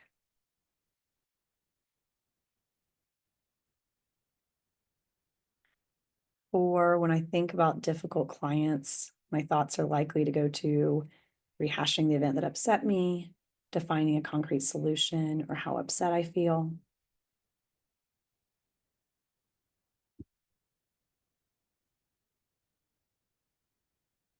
Okay, I'm going to go to the next page, but I can go back if anyone needs me to in a moment.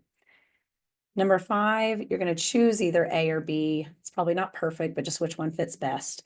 So after a stressful event at work, what group best represents how you'll be doing that evening? So group A is I thought about it even when I didn't mean to. Thoughts about the event came to mind. I couldn't stop thinking about them. Thoughts about the event distracted me or kept me from being able to concentrate. Even late in the evening, my thoughts were returning to the event. Or B, I was able to fully focus on what I was doing that evening. If I thought about it, it was because I deliberately summoned it up. When I thought about it, I was calm, thoughtful, and I thought about whether I've learned anything as a result of that experience. So I'm gonna choose whichever one's best for you, A or B, write that down. And last question. You just finished interacting with a client who will say was irrationally angry at you, or you could say even a coworker who's irrationally angry, presented complex problems, made it hard for you to know what to do, predict how long it will take you to return to a calm baseline emotional state.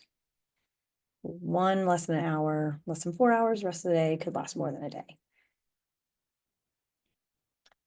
So once you've got your answers for 1 through 6, and if anyone wants me to go back to the previous page, just put that in chat and I will. But I'll go through scoring. For numbers 1, 2, 3, and then also 6, whatever number you chose, you give yourself that many points. So if you chose number 3, you get 3 points. So just the same number that you wrote down. On number 4, if you chose answer 1, you get 4 points. Answer 2, 0. Answer 3, you got 4 points. And number 5, A is worth 4 points, B is 0. And 6 is the same as 1, 2, and 3, just however many. So then it just kind of add up your total score. If you're willing, you can put it in chat. You don't have to, you can keep it to yourself. But if your score is in this 0 to 8 range, that's kind of like a low ruminator. Middle range, circumstantial, kind of depends on how kind of like tied to that experience you are. 21 to 30, probably likely to ruminate fairly frequently. So let me ask, are people thumbs up good on scoring that? Do you need that page back up? Okay. How does that fit for you? Like what range you fell in? Does that feel like it rings true? What you would have guessed for yourself? Surprising to anyone? Did I have anyone who was a really low ruminator? Okay. Joanna, hopefully you don't mind me picking on you. Can I ask if you were always a low ruminator, or if that's changed over time? Sorry, actually, I raised my hand before you asked about the low ruminator part, so we can have somebody else answer that. I was just going to note that what was fascinating to me about this and that I've been aware of since the beginning of the training is that my rumination is actually not ever really about my clients. It's about all the mishigas of running my business, insurance, all of the stuff around clients. So anyways, I just wanted to point out that that is fascinating to me. I'm so glad you shared that because I think that is, you saw a lot of people nodding your heads. Yeah, that sometimes the expectation is it might be the content of our work, but it's the everything else. Yeah. Like if you're in private practice, it's all the things you mentioned, or it's like all the policies of your organization that you may agree or disagree with, and just the extra system stuff, huge. when I ask people to, in some of these trainings, I do a full day one, they'll all put in what is their most draining task. It is almost always documentation. Yeah. Vast majority. You know, and I think we think of, okay, documentation versus like some of the really tough things we work with, but it is that. So I just appreciate you giving voice to like that can absolutely be what we ruminate on. Yeah. Yeah, and I appreciate MA that like sharing it can change based on your role. Absolutely. I'm gonna guess, I didn't ask how long everyone's been in, but you may look back and be like, I think another factor that makes burnout so high early on, early years when we're really trying to like, are we doing a good job? Do we know our job? We may ruminate a lot. You know, as we gain more and more experience, like in the actual trade of what we're doing, our skill set, we're kind of like, okay, I've been here before, right? Even when things aren't going well, like, okay, I've walked this path before, and things may lessen. So I appreciate several of you sharing kind of things that tie in with that.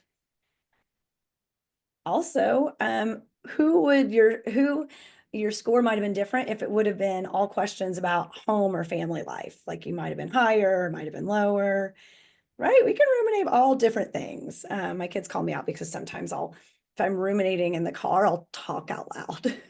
So like, who are you talking to? I'm like, just ruminating on a conversation, real cool. Yeah, thanks, Melissa, sharing also just systems issues.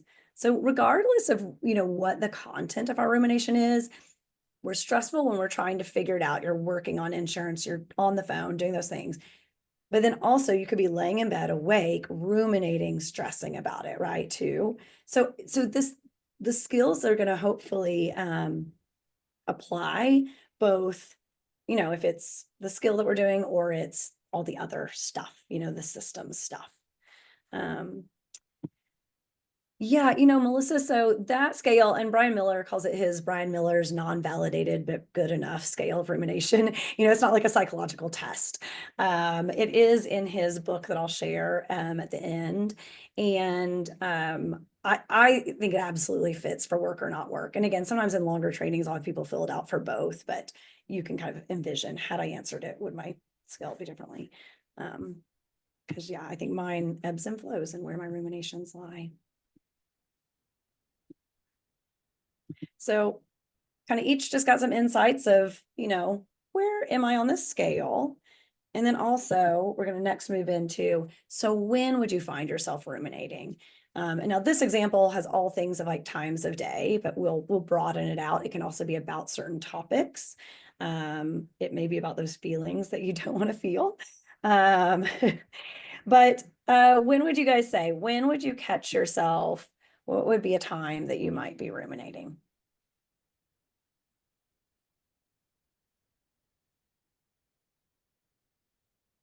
Or any of my folks like just the bedtime ruminator where we start out with that head and brain. Okay, when first wake up, yeah, they just like flooded your brain's like, okay, wake up, here are all the things to stress out about. Absolutely. Yeah. It could be like when you're showering because you're kind of zoned out. It could be any time that when you're driving, you ever arrive somewhere and you're like, I don't remember driving there, but I'm stressed now that I'm here because I've worried about it.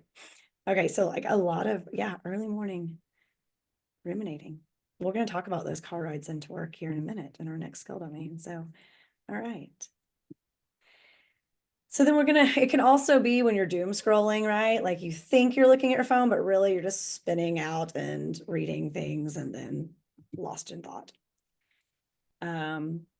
So here's some of the good news. We're going to move into the skills when we want to stop it. So first, identifying when it's happening, naming it so we get distance. And then the very good news is that if we can interrupt this cycle, this connection between our thoughts and activating our emotion center for as little as 2 minutes, then we can get out of this cycle. So we can spin indefinitely, but if you can get your brain out of this rumination cycle for 2 minutes, if you can fully engage on something, then you've kind of turned that switch off. And so what we need is just anything that holds our brain attention. Because remember, rumination happens when our mind's at rest, when we're mind wandering. And so the question becomes, what would really hold your attention? And so, and this is like a mental practice, right? We can do anything very mindfully, but what are things that you find may come easier? And, bonus points if we can apply them to the time of day or when it tends to happen. If it's first thing in the morning, what is something that you can do first thing in the morning that's really going to hold your attention? That gets you out of going through your whole morning routine, doing these things mindlessly and instead. So Laura, that's a perfect example. Just having some music on that you love that you're going to sing along to, you get wrapped up in that and you're out of your thoughts. We're just trying to get ourselves out of our heads. That's all. So that's a perfect example for mornings. If folks would have shared that it was evenings, it would be, what do you do in your car ride? Do you listen to some audiobook or TED Talk or certain music or phone call someone?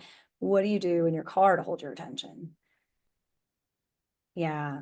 And Sarah, I love that. Walking dogs, playing with kids, engaging with another gets us out of our heads. So absolutely. And time outside, I think anything that engages all of our senses is great for getting us, focused on our external world. So it can be books, it can be board games, it can be chopping an onion if you do that really mindfully. But anything that you say, I'm putting my focus outside of my mind. This little warrior pose is just a nod towards it depends. Some people love running or love yoga, and other people would do the whole yoga class or go for the run and be spinning out, ruminating the whole time, right? For some of you, you watch TV and you're fully in it, like immersed, like when that show ends, you're like, wait, I'm back here at my couch. Great, then that's fully engaging. But if you're watching a show, but you don't even know what happened because you're just in thought, then that's not fully engaging. That one doesn't work for you. So it just differs. So just kind of coming up, what is myself? When are my risk times? When will I ruminate? What could I do instead?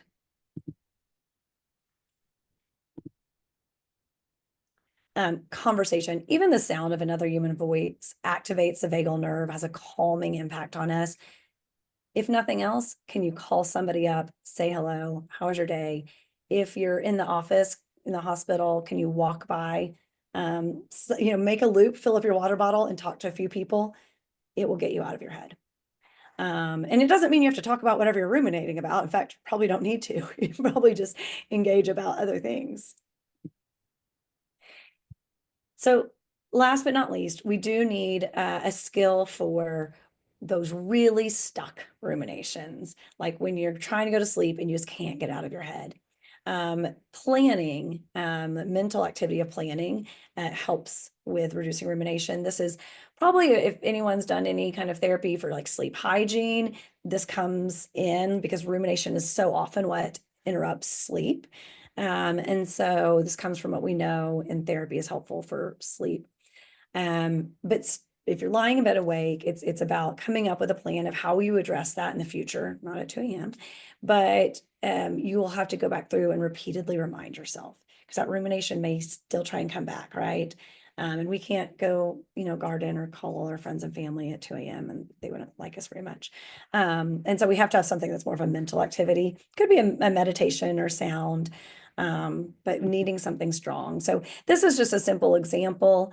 If the rumination, you're lying in bed, kind of thinking about a client, not knowing how to help, can I help? What if what I'm doing isn't making a difference when I'm just not good at my job? Will he ever move forward? This was a teen example. What if he runs away again? But being able to come up with an actionable plan, I'm going to ask my coworker, James, who I trust, to let me staff this case with him, ask if he has any new ideas, new ways to think about it. I'll talk to him tomorrow morning. I can let it go tonight. So when that thought keeps coming up, like, nope, I'm talking to James over lunch tomorrow, not thinking about it right now. So it's simply changing that habit. All right. So on this one, kind of what I asked you guys to do in chat, and many of you all did, like, what are your fully engaging activities that would get you out of your head? And who are people that you could call or reach out to during the day or in evenings to get you out of your head too?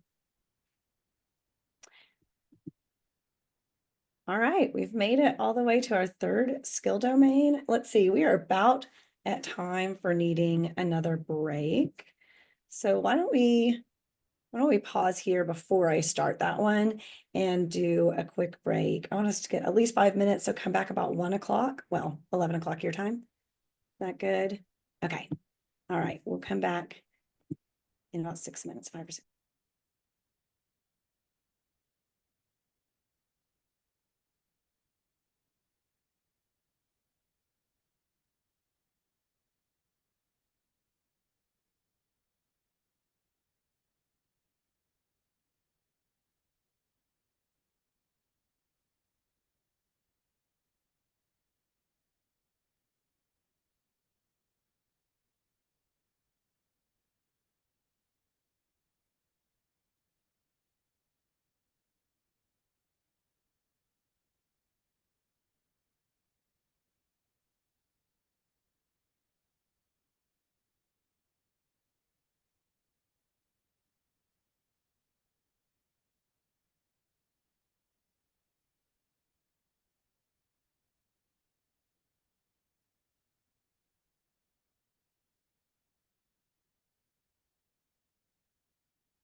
Welcome back, everybody. Oh, yum. I love a cinnamon bagel.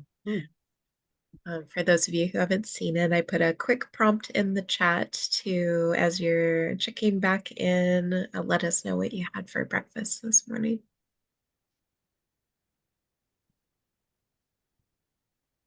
Love it, Laura. I also had oats, but I'm never enough of a planner to do overnight oats, microwave oats. All right. Okay, everyone. Well, before I go into slides again, let me just pause, give space. Any thoughts, questions that are coming up for anyone?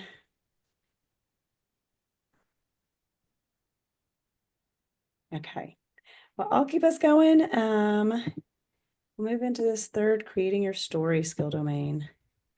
Kind of see how it fits. You guys have been bringing up so many things that I'm like, oh yeah, that's what we're gonna talk about. So I think this will ring true as we move into this next piece. So kind of the way y'all have been viewing things. So let's do first an audit from the red anchor. If I don't think what I do matters, I feel overwhelmed, not good at my job. I'm just going through the motions each day. Our far anchor to yellow, I sometimes get lost in the busyness of my days, forgetting the value of my work. Sometimes I'm overwhelmed or don't feel good at my job. And the green anchor, if I'm personal, meaning my work, I use stress to motivate me. I reflect on how I'm learning and growing.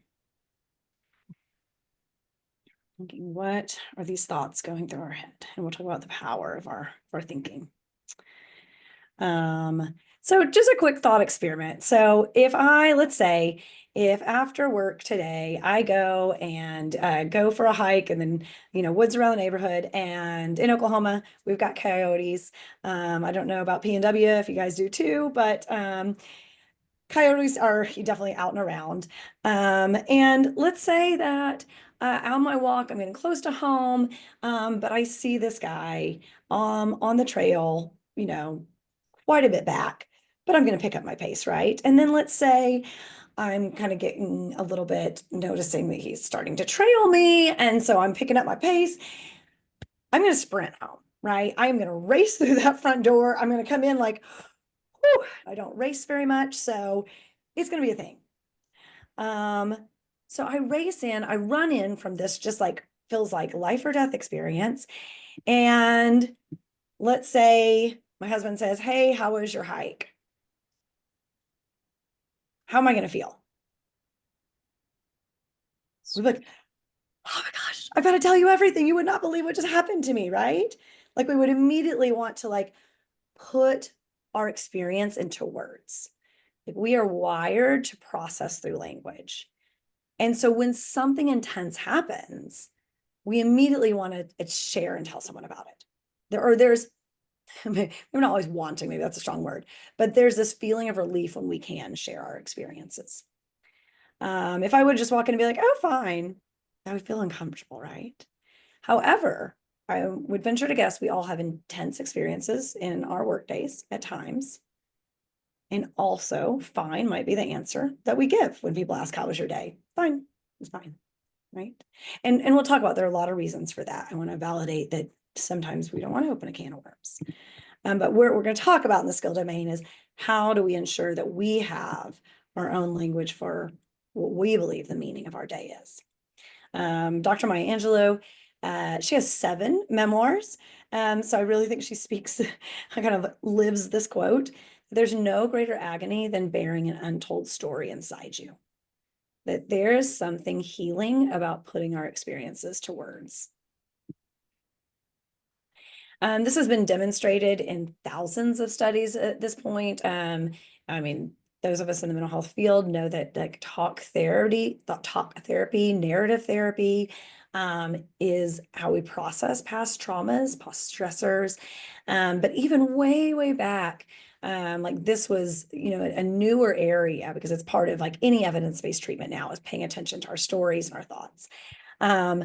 But even when they were, simply doing experiments with college students and assigning them into groups to look at kind of outcomes of sharing your story, They had students come in. You probably remember when you had to like were required to be part of psychology experiments as an undergrad to get course credit.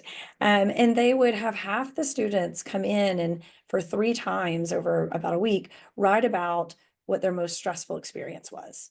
Put it all, and they weren't given much direction, just write about it, thoughts, feelings, write all about it.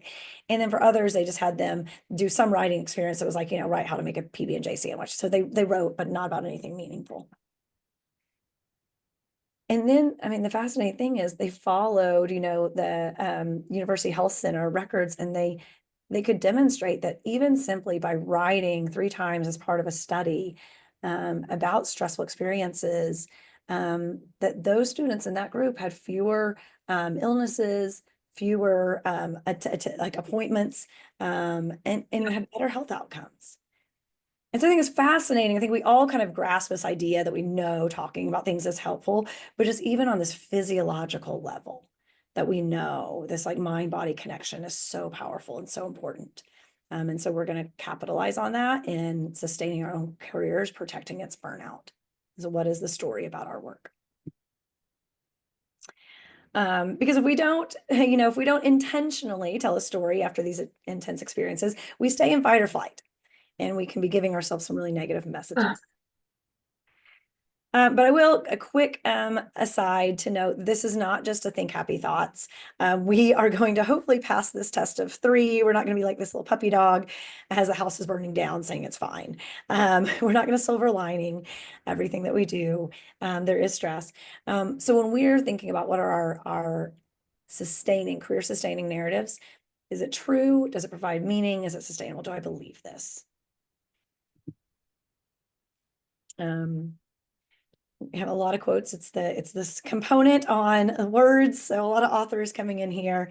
Another Toni Morrison, who, many of us have read many of her novels. She also spoke and wrote a lot about the process of writing, about being an author. And she says a narrative is radical, creating us at the very moment it's being created.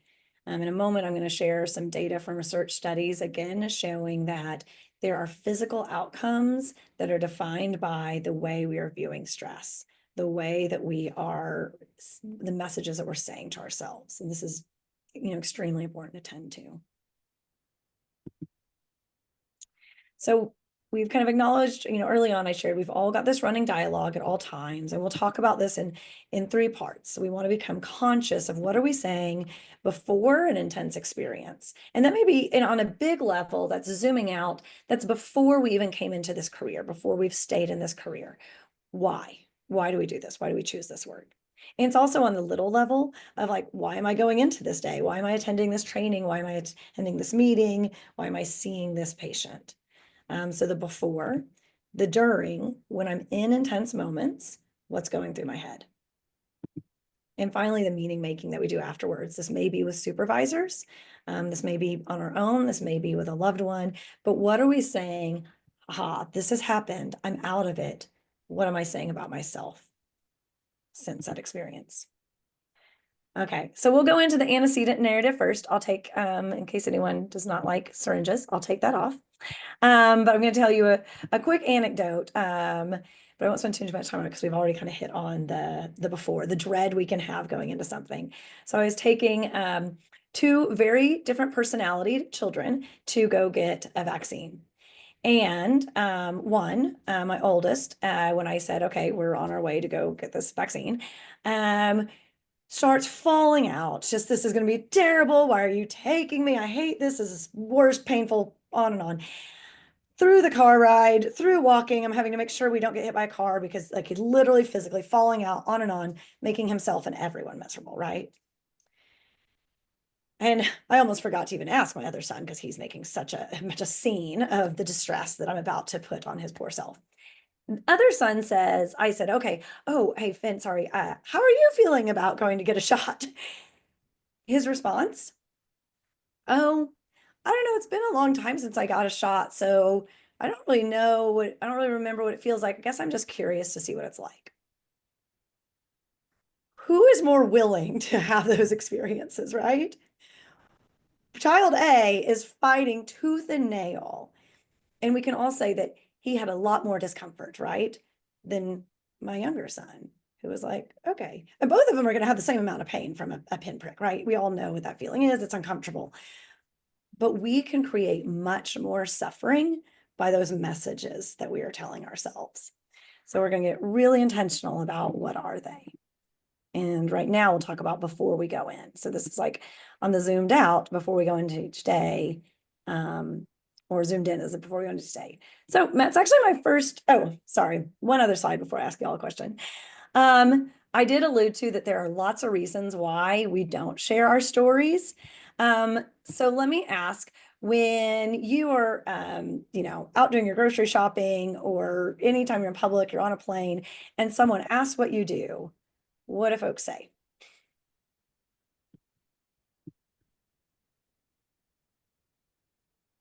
Everyone caught up some really good answers to evade. Yep, thanks. But barista, no more questions, right?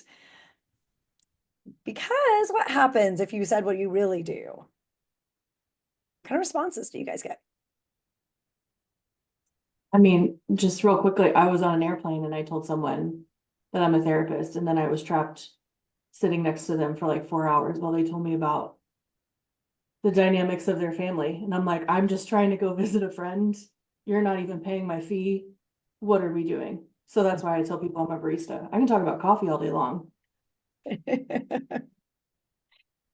Yeah, and I appreciate Alan and Kate also sharing. Yeah, just really vague. And there's a reason, because you're right, Courtney, they will say things like, okay, then let me just open up and spill everything. Or they say weird things like, so are you reading my mind now? And I'm like, I need a therapist. I'm like, I'd be paid way more money if I could read people's minds. But do you also sometimes get some reactions like along the lines of like, oh, or I could never do that. How could you? Bless your heart. You must be amazing. You are. And when people say those things, well intended, right? They're given praise, but does that feel connecting or disconnecting in that moment? It's disconnecting. It feels absolutely disconnecting. Yes, that's so noble. Like, okay. Because it's there's a shallowness in this. It really feels disconnecting when people give us these responses. So there are reasons why we give all our vague responses, right? It's because like, I don't want to open up this can of worms. Okay, so now I'll share my this one's working back. Yeah, this is the look that people might give you, right? Like, oh, no. So we shape ourselves, and the societal perceptions of what we do in mental health, it's just not well understood. They all think we're analyzing people on couches and doing wild things of dream therapy, and so there's not an understanding. There are these attempts to connect that are very disconnecting. And so there's a reason why many of us like kind of withhold. And that can even be with friends and family, right? I mean, I've got a best friend who always gives the like, I don't know how you could do that. And I'm like, okay, I'm just not gonna talk to you about this, right? But it prevents us from having, compared to other fields, where you're at a dinner party and someone else is going to share very proudly all that they're doing, right? And we're not afforded that. So I think we again, it's kind of this added barrier for us to have in our mind. What is it? Why do I do this? I'm not actively saying it on the daily. And oftentimes the people that we can actually have the most genuine conversations have to be someone else doing similar work, because they really get it. They really understand.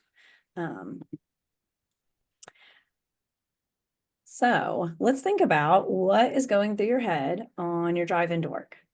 Like when you are driving in the mornings, what is going through your head?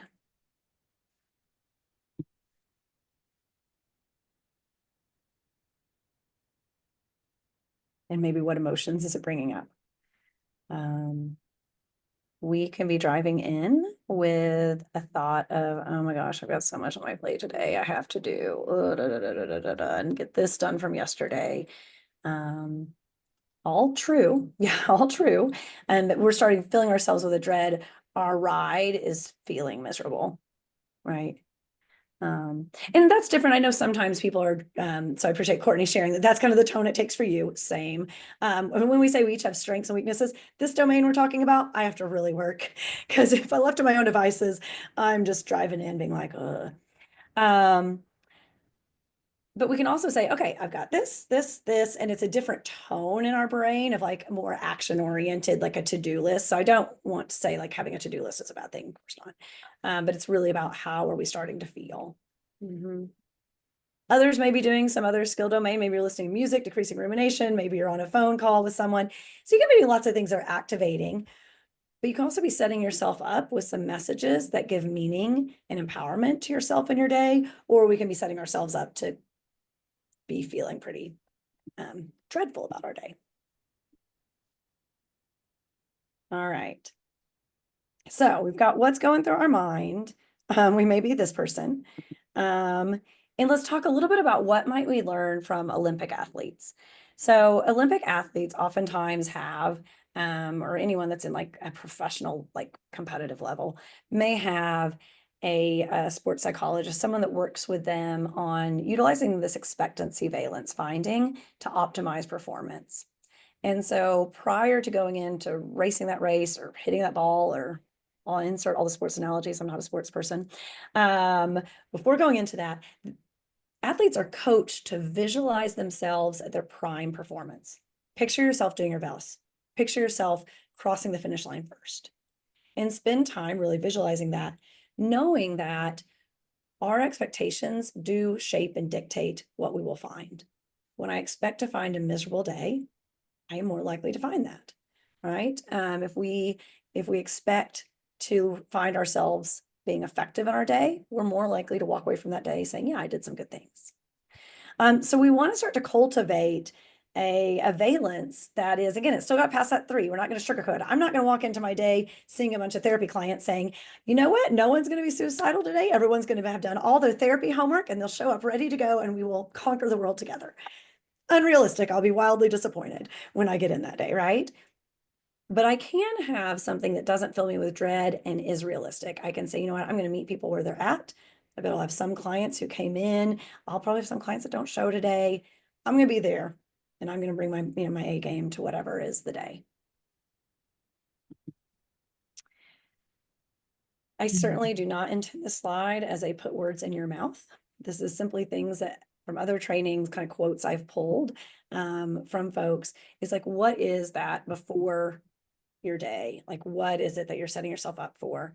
Accepting that in this role, I will encounter, I know that there will be suffering and trauma of others, and I have the willingness and I have the skills to serve this role. That's why I've chosen this job. Like it's opening up, right? At times it'll be intense, distressing. I expect that, but I believe in what I'm doing. I believe it matters. And being grateful for coworker support, being grateful for others.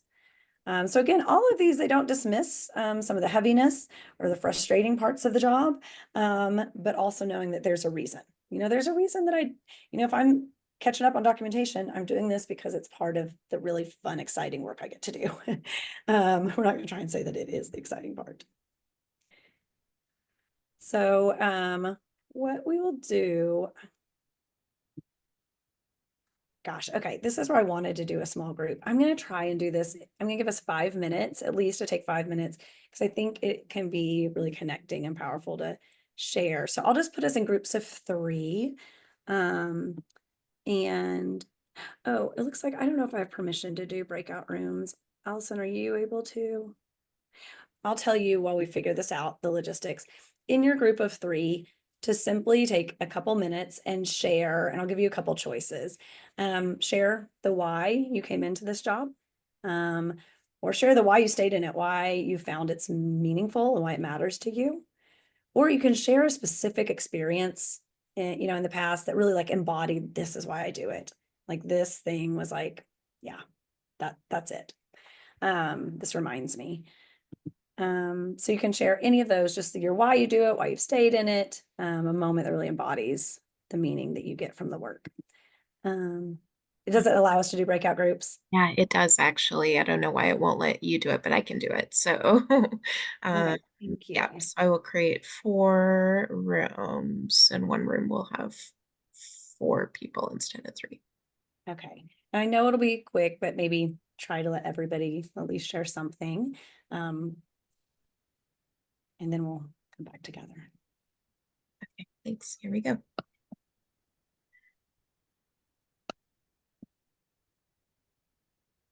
Mhm.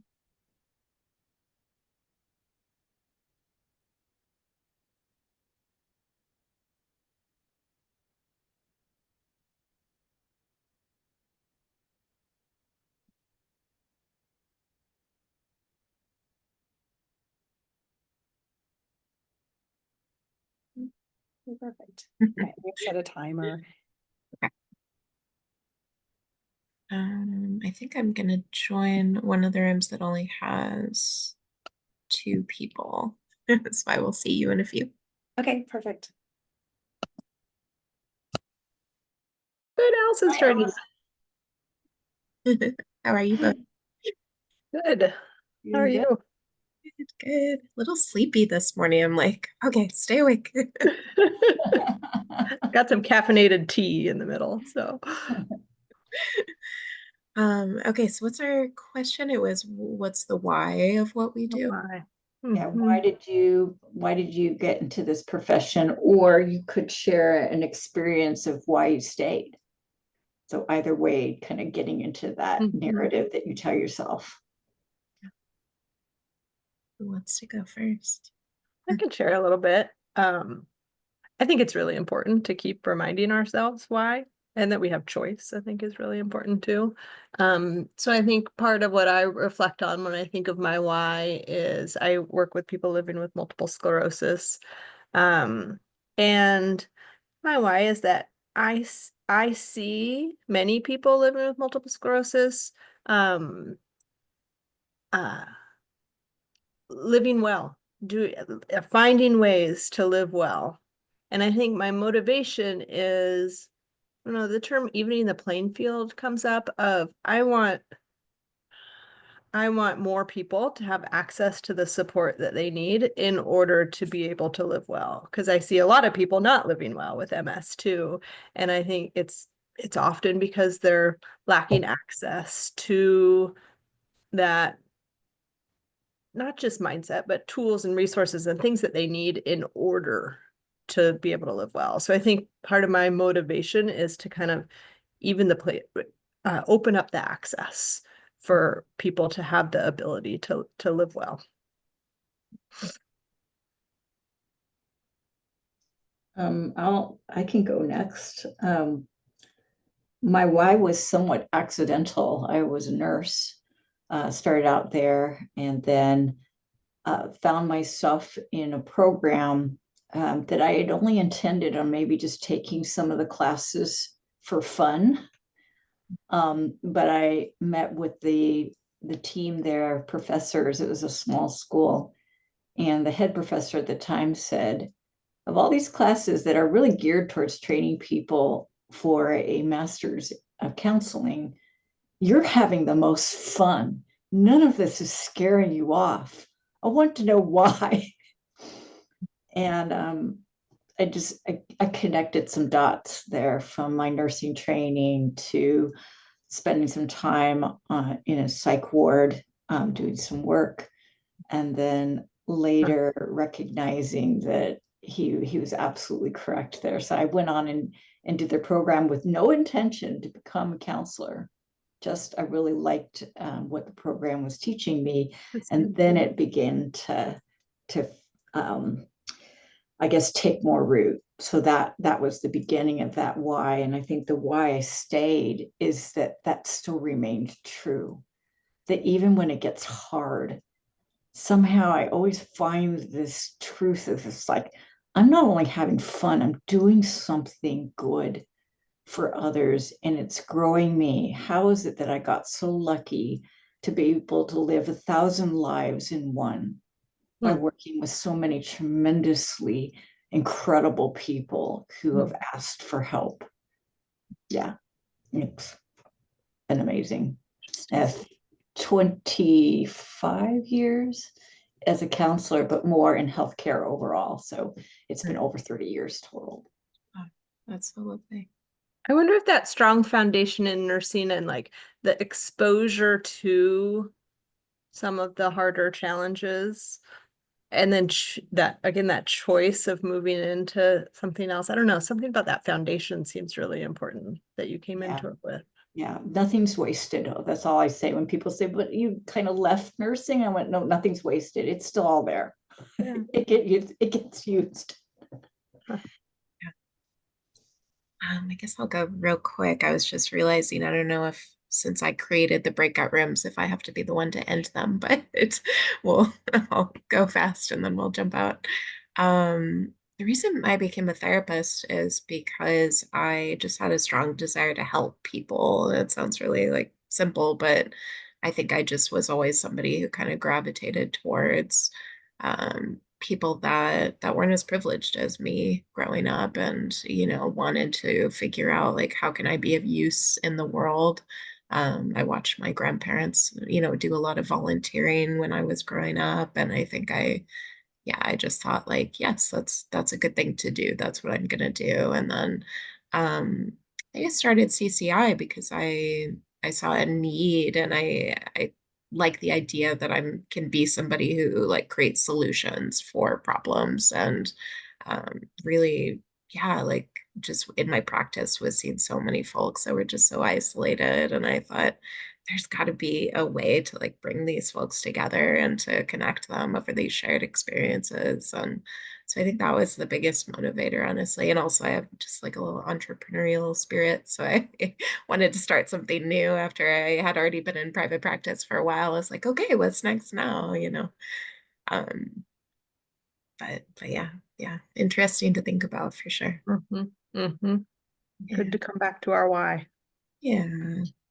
All right. Well, I am going to leave the room, and let's see, is there a way for me to like I feel like even after 5 years of Zooming, I'm still like a, a layperson at this, but okay, well, I'll just leave the room and I'll sort out how to take everybody else out of the rooms later. Sounds good. Thank you, Allison. Thank you both. Good to see you both.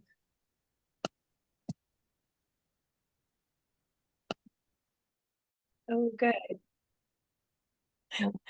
I think I maybe I'm supposed to be the one to end the Zoom rooms.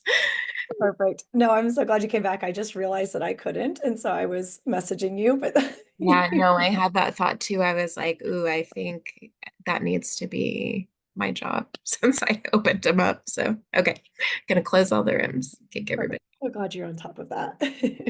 Did not think of it. Yeah, my brain's still waking up a little bit, so I didn't think of it first. I don't know why you weren't able to start the breakout room. I wonder if you have to be like a co-host to do that. I think so. Maybe I should, yeah. Yeah, just I know we're probably not going to do another one, but I'll make you a co-host just in case. Oh, thanks.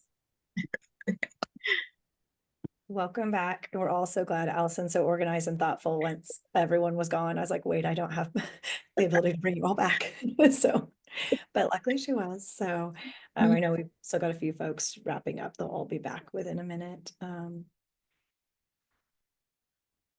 So many good things about virtual trainings that we don't all have to like physically travel. But also I will hope that that was meaningful for everyone, gave you some approximation of enough time. Yeah, Karen. That was really nice to be able to just talk to the other people. So thank you. That was lovely. Oh, thanks for that feedback. Because good. I think it's worth taking away some time in presenting to do things that like connect with others. Yeah. And if that was your experience, and again, for those of you who are in some kind of leadership role, I found it is so connecting that it's something that if you have team staffings or things, and even like interdisciplinary, just taking time to like let people share a little bit about why they do it, you learn so much about the people you're working with and feel that bond. So, and sometimes it's like reinvigorating of like, oh yeah, if you're at a place where like, I don't know, why am I doing it anymore? That it is helpful to hear from others. So, well, let me bring us back. Oh, I really appreciate that. Yeah, with MA sharing like without having that like commute to work, it's like the commutes to your living room or home office. It is, yeah. And especially like there's so many ways that this like compartmentalization affects some people like have on-call jobs too, that like just the physical differentiation of like being here versus there isn't the reality. So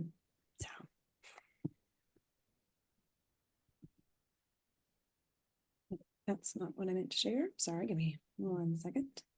All right, that's what I'm sharing. All right.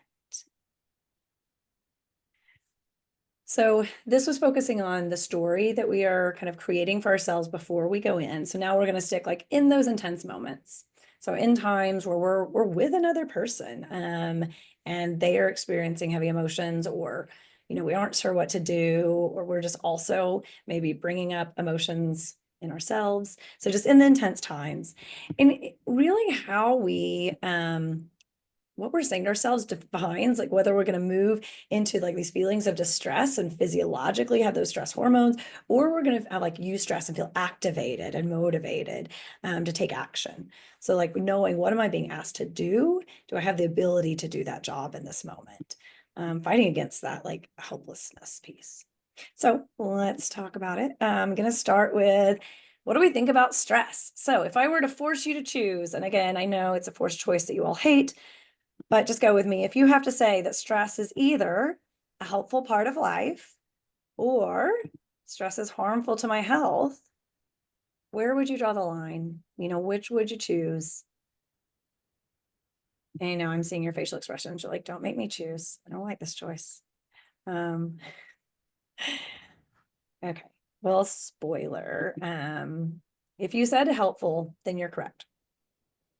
But also, if you said harmful, you're also correct. So let's dive in. Why are we sharing this? Right. Okay.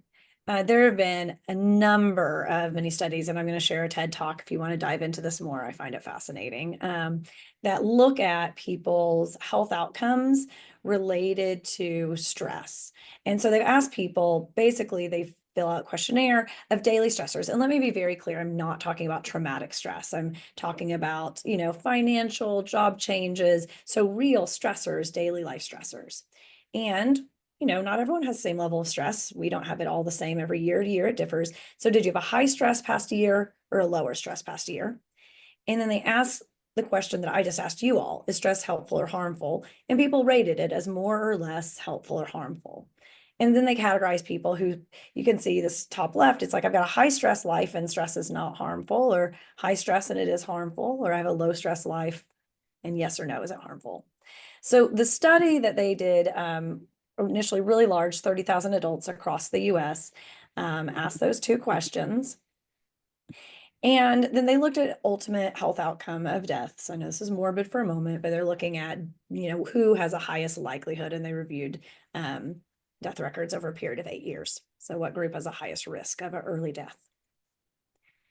Now, let me ask you guys, what would you guess? Which group has the highest risk of early death?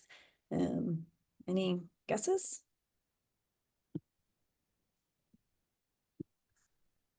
I mean, we've all heard stress is harmful to our health, right? Like we know this. This is the connection to heart disease and inflammation and all the many things.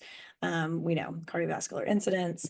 And so, yes, people reporting high stress have a 43% increased chance, but only if they were in the group that also said stress is harmful. That risk was not present for people who said, I have a high stress life, but stress is helpful to me. It's fascinating, right?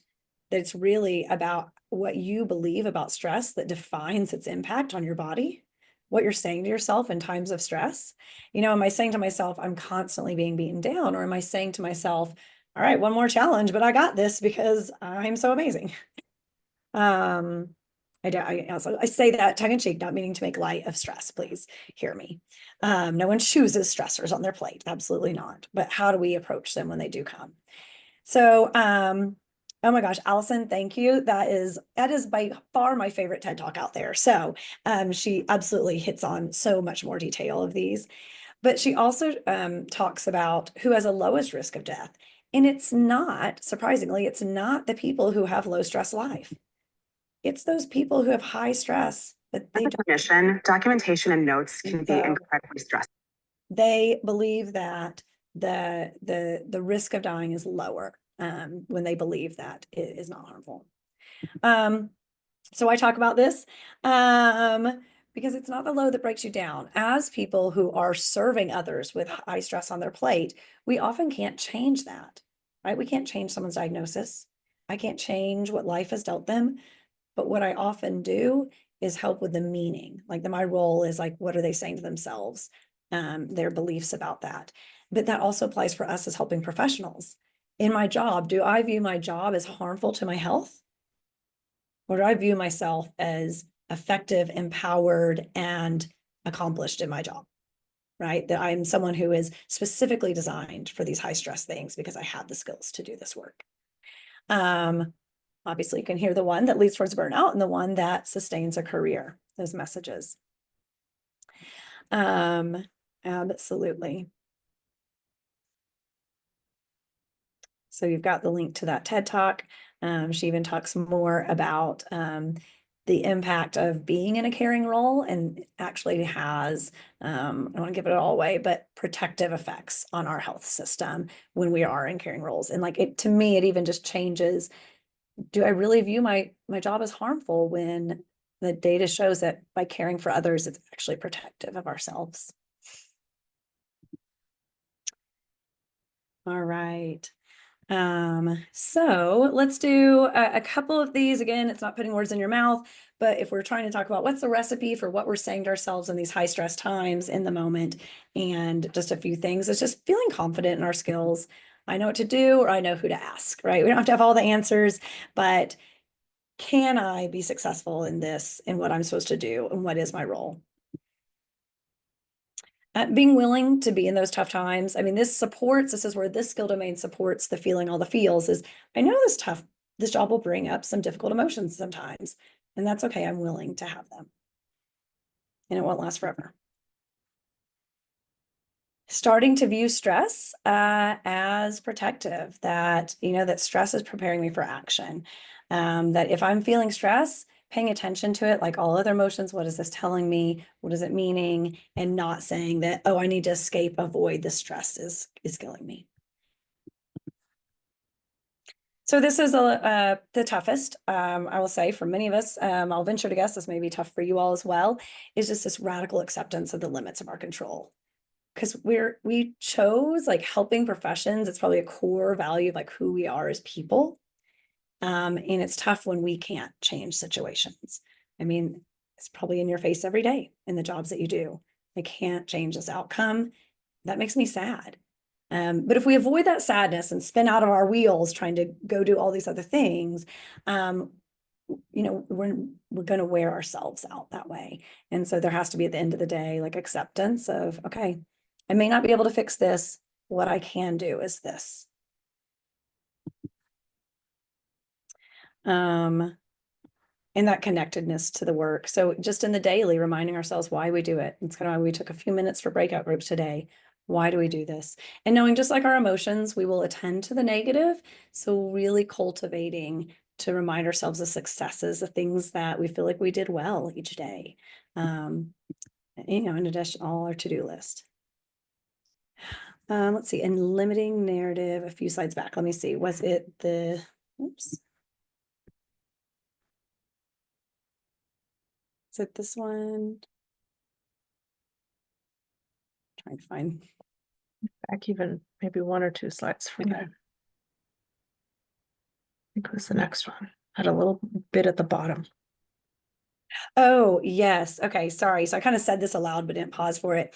But this like sometimes we have this unattainable goal that we're going to have this magical insight solution to help everyone feel better, and we don't. So we kind of give up that if it's still acknowledging what we can do, what we are able to do. Yeah, absolutely.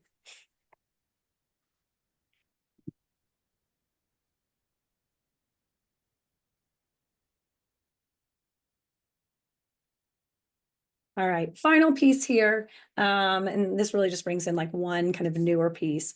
But after, and this can have been just like the beginning, it can be after a day, after a session, after a year. Like, how do we look back and the meaning that we give what we're doing? And we know two things are really protective against burnout. One, having this growth mindset. So viewing ourselves as always growing and learning, and which I think anyone who works with humans, that is true, because we will never know the breadth of human experience. So with every person I interact with, I can be learning something. What's protective here is when we have situations that don't go well, rather than saying, okay, well, I failed, maybe I'm not meant for this, saying, okay, I didn't handle that as well as I wish I would have. Next time, this is what I'll do. This is what I've learned from it. I'm growing, I'm getting better. So viewing ourselves, even through our failures, or perceived failures, as growing, doing better. And whether that's the management side of a business, or that's working one-on-one with someone who's suffering, that we're saying, okay, I'm getting better at this. So here's another reflection question just for you all to answer. And feel free to shout this out in chat. But what would you say you're better at now than a year ago? I think we should all be able to give ourselves something that we're like, okay, maybe it's being better at saying no to things, or maybe it's better at, like, reflective listening as a therapist. But whatever it is, do you have something that you're like, okay, I'm better at Zoom meetings. I'm better at this. What are we better at each year? Seeing ourselves as growing is protective.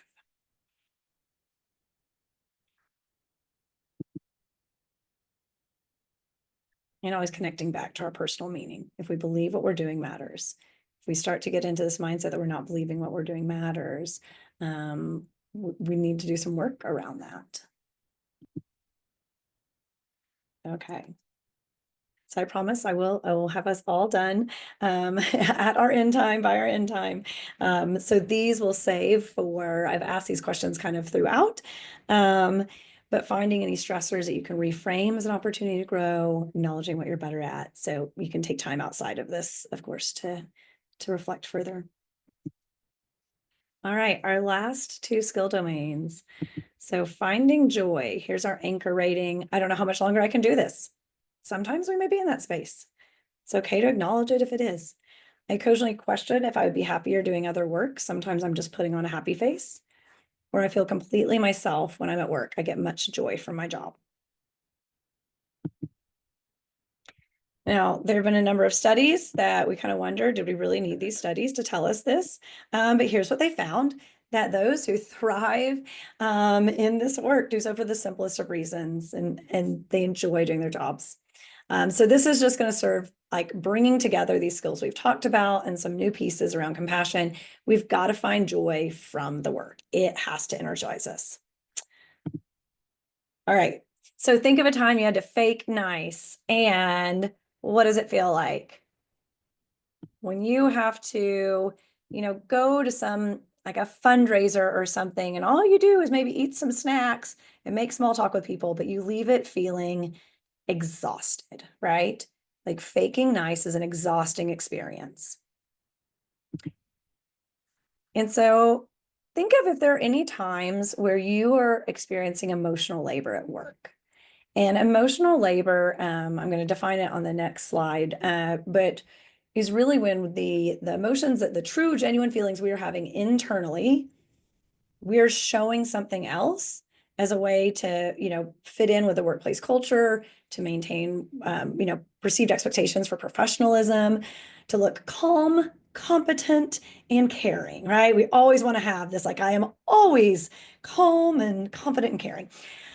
None of us are ever all of those three all of the time. But we have the expectation set up that we need to look this way. And so emotional labor is when I am kind of trying to show that, not really feeling it. And so when I'm faking those emotions, when I'm faking it, it's draining me. When I'm truly, genuinely feeling compassion, I feel connected, I know I'm helping someone, that's when we get energy. So we're going to talk about skills to get us to that point. That's where we want to be. That's where we want to try and live, is being genuine. And throughout all of this, really why we're doing this is this skill domain is about, again, increasing the energy, lessening the drain. So we're going to get curious about what are the particular things that drain us? How do we lessen that? Maybe not take them away, but lessen the amount that they drain us, the frequency. Okay, so we're going to do some reverse engineering. What do we see as common, like, source of emotional labor? Anytime we're judging other people, we put a label on them, we put them in a box, we have turned off compassion. That patient is non-compliant. Well, therefore, that's a them problem. I don't have to worry about it, right? I'm just they're resistant, whatever we want to say. So when we put people, we label them, We're no longer in a space, we're kind of faking it. We'll talk about radical compassion here in a moment. When we feel like we're not effective, we start feeling overwhelmed, helpless. And so again, like I said, this is going to be echoes from previous skills. This is going to bring in from that creating your story, the conscious narrative, is intentional learning. How to, instead of viewing myself as ineffective, what can I learn? Back to feeling all the feels. When we are avoiding our feelings, that's a source of emotional labor. Allowing them is going to be our solution. And again, trying to fix everything, again, is going to be a source of emotional labor. Feeling confident and competent in all aspects is not a realistic expectation for us to have for ourselves. And so we do need to accept our own limits. Okay, so I'm going to show a slide. And what I want you to do in chat is when you see this next slide, well, actually, I think it's one away. Let me go. When you see the slide after this one, I want you to share what is your first kind of emotional reaction when you see this picture. Oh, goodness. There he is. Okay. What are you feeling? You see this guy. He's got tongue out. He's cute. He's a puppy. Yeah, we're like, oh, he's like giggle. You're like, okay, yes, love. You want to incline? Yes, thank you, Courtney. You want to play? You literally want to engage with. You're like, okay. And I'm sorry if I have a cat person on. I maybe I just need like both pictures, but yeah, we're all kind of like, oh, okay, like we feel good. All right, same thing. Put your first emotional reaction when I show you this next picture. Okay, baring teeth. Nope, right? Back away. We should have our fear response if we came across this picture. Yeah. It may also, we're already, some of you like Laura, going to like, wait, what's happening? So you're thinking, wait, I'm feeling sad. But we have, when we're being, at risk of being attacked, we have a fear response. It's protective. It's there to keep us safe. Now I'm going to show one other picture, and just bear with me. Tolerate the discomfort, is my ask here. But you can see on this picture that the dog's foot, his paw, is caught in a trap. And so when you zoom out, same question, what emotion comes up right now for you? It's like, what is your emotional experience? Okay. Sadness, heartbreak. And it doesn't mean you're running right up to them, but you're all feeling a sense of sadness, of compassion, right? How many of us we want to help, right? We want to help right now. A lot of times when we're feeling emotional labor, we have someone across from us that is presenting as this, right? We have someone that we're working with that we feel attacked. We feel that they are minimizing us, belittling us, saying what we do doesn't matter. We're saying that about ourselves. And when we get to compassion, these skills for compassion, what we want to do is start to zoom out, see the whole picture. If I can see someone else and their source of suffering as a way that they are hurting, it immediately changes my emotional experience. Now, easier said than done. So let me also say, yes, in theory, fine and good. We'll talk about how this is an active process. Okay. So let me go back to the slide, my case for compassion. Let's talk about what it's not. Compassion gets such a bad rap. One thing I think it gets a bad rap is like, oh, compassion. Okay, so I'm just going to let everybody walk all over me, have no boundaries, put up with everything. Absolutely not. No. In Buddhism, compassion is talked about as a two-sided sword that is both kindness and boundaries. So absolutely able to take a compassionate approach and also set limits around how people can engage with you. Shouting and cussing at people is never okay. I can still be compassionate about what might be going on for that person that is causing them to have such an aggressive approach. But the other way compassion has been talked about is that it's a trait. You either have it or you don't. You're a compassionate person, awesome, or you're just not so much. One, that sets us up to judge ourselves if we have viewed ourselves as compassionate. That's why we do work, that we should have it all the time. Better not talk about it when I'm not. The reality is that compassion can ebb and flow, and that compassion is a skill that we can cultivate. We can get to compassion when we're not feeling it. So we need to stop thinking about it as a trait and instead think about it as, sometimes this is coming naturally, and sometimes I'm going to work to get there. Benefits of compassion is it lessens the emotional labor. So it helps us. I would argue that I think in working with people, it makes us more effective at our jobs as well. Saying that we've got benefits of it, let's go to kind of where we're going to put our focus then. These are skills. This is kind of skills within skills. But quickly, what are like, if we want to get to compassion, what does it look like? One is setting the intention that it's better for me to have compassion than to be judging others. That will serve me best.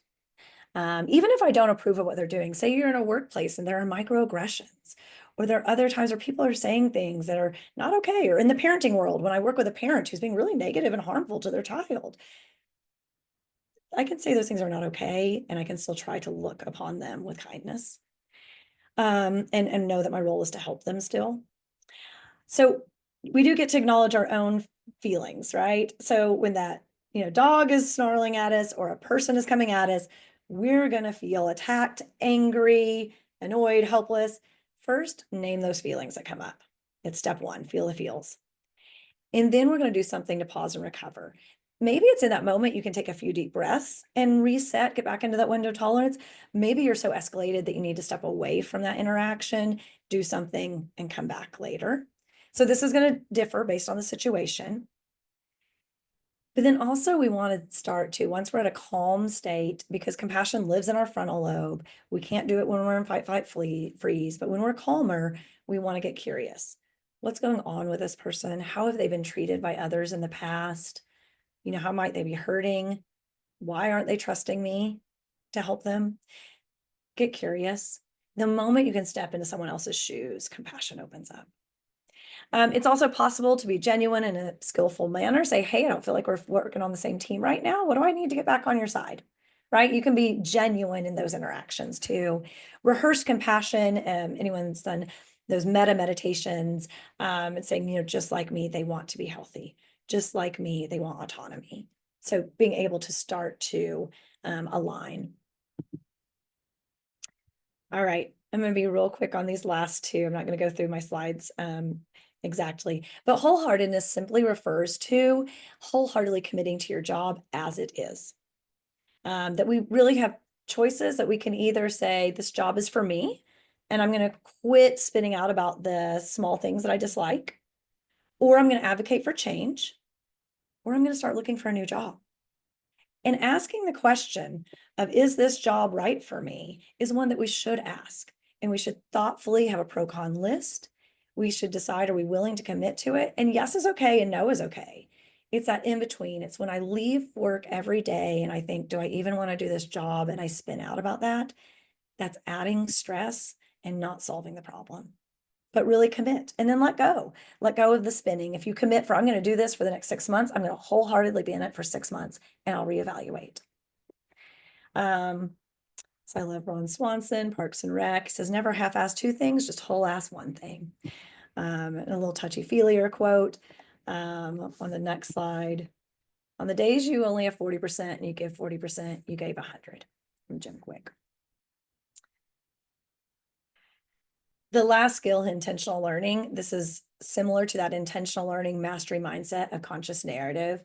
So I'll just kind of leave that there. It just takes it a step further, is starting to, any challenge you have, turning it into a skills challenge. What do I need to do to get better at it? If we can write our notes faster, we get a sense of accomplishment, right? Rather than being like, oh, I hate notes. There's a mountain I've been avoiding. So, all right. So a couple actions for practice on that one. And then I'm going to end us our last bit with our most familiar domain. So the reset and recover. Quick audit. I feel like I'm holding my breath all day until I can get off work and rewind. I often don't have time for lunch or even don't want to pause. All the way to the green, I have as much recovery time and activities built into my workday as I do stressors. So where are we at? Quick cartoon. Purple Dino says you should practice self-care, and the blue one says, but mental health issues are a societal problem with real material causes that can only be addressed through collective action. So how about a nice hot bath? So I feel like a lot of, this morning so far, we've talked about what are all the skills and like kind of poo-pooed self-care. I do want to come back in and say we do need to take care of ourselves as well. Audre Lorde, who, if you're not familiar with her, she is a African-American lesbian feminist, civil rights activist. So did a lot of important work, right? And this is a quote from her. She says, "Caring for myself is not self-indulgence, it's self-preservation. That is an act of political warfare." So to stay, I'm going to parallel this to the work that we're doing, to stay in work and sustain, we do have to refill our own cups. We will have our sympathetic nervous system activated automatically in our jobs. We can intentionally activate the calming, the parasympathetic. And so many of us as therapists, this is what we teach clients to do, right? Deep breathing, other things that calm, that have a soothing effect. Again, remember the sound of a human voice. Talking to someone has a soothing effect. So these are going to be the skills, paying attention to yourself throughout the day. And the shift here is practicing in your practice. If we have time, we'll do maybe one or two. Stress hardiness, viewing stress as helpful. And outside, here's self-care, 20 minutes, even 12 minutes a day, research shows, helps us build up this bolster for when stress comes. Connecting with others is huge, having coworkers that you connect with, and mentorship and supervision. And so when we have people who we feel care about us, our whole self, not just doing our job right, when we feel cared for, we're more likely to stay in a job. Yeah, I love that quote too, Melissa. All right, so a few kind of self-audits, and I'm sorry that I'm going so quickly. But first, what are signs that you know you're not in your window of tolerance anymore? How do you know? Do you start sweating? Do you get faster? Do you get more irritable? Like, how do you know when you're outside of that window of tolerance? Because that is your cue to pause. Unlike me, who when I get out of my window of tolerance, I just want to go, go, go. Yeah, thanks. So you notice when your self-talk becomes toxic, right? If it's really negative, or you notice you're not like really fully engaging with anyone, you're just kind of seeing them as a checkbox. I've got to get through this to this to this. So we all have our own signs. Know your signs. And then when can you take 30 seconds to 5 minutes to reset? This is instead of doing self-care outside of work, what do we do in the work days? Between appointments, between meetings. And I love this quote, almost everything will work again if you unplug it for a few minutes, including you. So let's do, this is kind of what we'll end on. Let's do at least two quick ones. First one, you can get out your cell phones. You probably got them handy somewhere. Open up your messages and send a quick text to somebody in your life telling them what you're grateful for about them. Telling them thank you, why you appreciate them. It can be personal, professional. I don't care. I'll do the same. So I'll be quiet. Just send a message.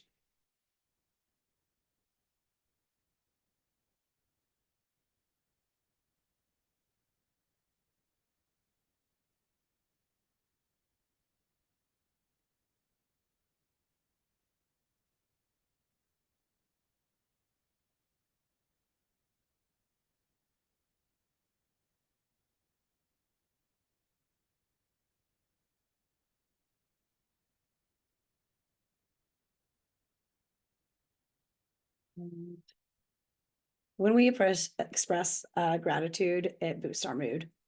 It's an easy way, in the bonus, someone might text you back and tell you something that they appreciate about you too. All right, the last one, we may not have total time to do it, but the other one I like to do with folks is just to open up your photos and go to your favorites album or a recent picture of a memory of a person you like, a pet you like, place you like, a memory that brings you joy, and just look at that picture for a moment. And bonus, if you're able to, you can, hold it up and screen share. If we were in person, you could share it with someone next to you. When we share with others, we also feel joy.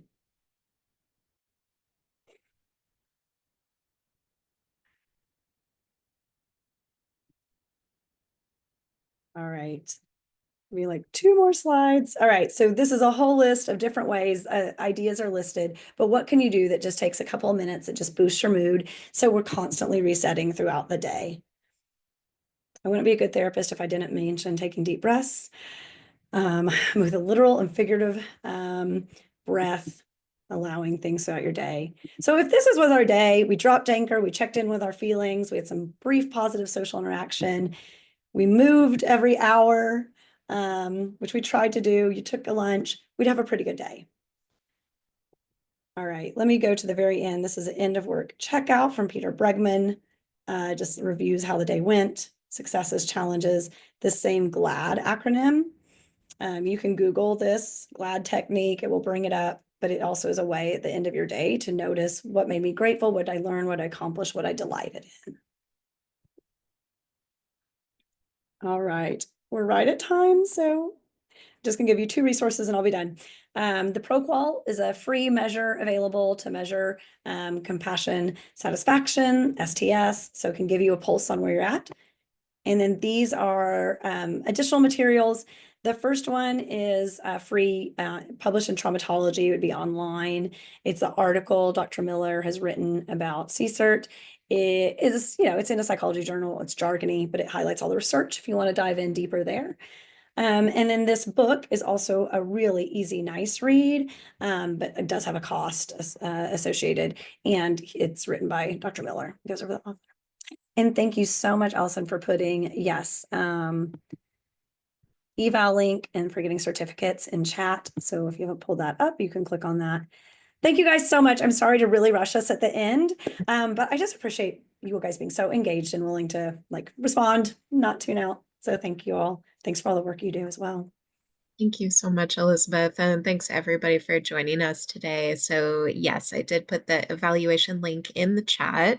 Even if you don't need or want CEUs, if you could still fill it out for us, or at least the question about what you'd like to see from us in the future, that's really helpful. I take that feedback really seriously and try to create more CEU programs that everybody wants. So please do that. And then also I'll send out an email and include that evaluation link as well. But at the beginning, I had shared a couple of links about our advocacy event webinar. It's a free event coming up next Thursday. Any of you are welcome to attend. So I'll share the link about that. And then I will also share our programs link for CCI and some other stuff just in case you need that as well.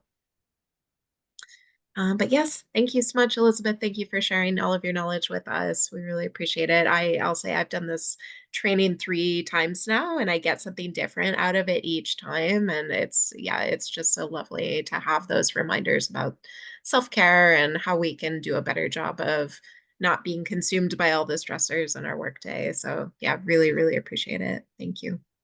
Thanks. That's cool feedback. I appreciate that, Allison. Yeah. Thank you, everyone. Hey, thanks everybody. Have a great rest of your day and weekend. Oh, thank you. It was wonderful. Thanks, Karen. Thanks, Karen. Good to see you. Good to see all of you.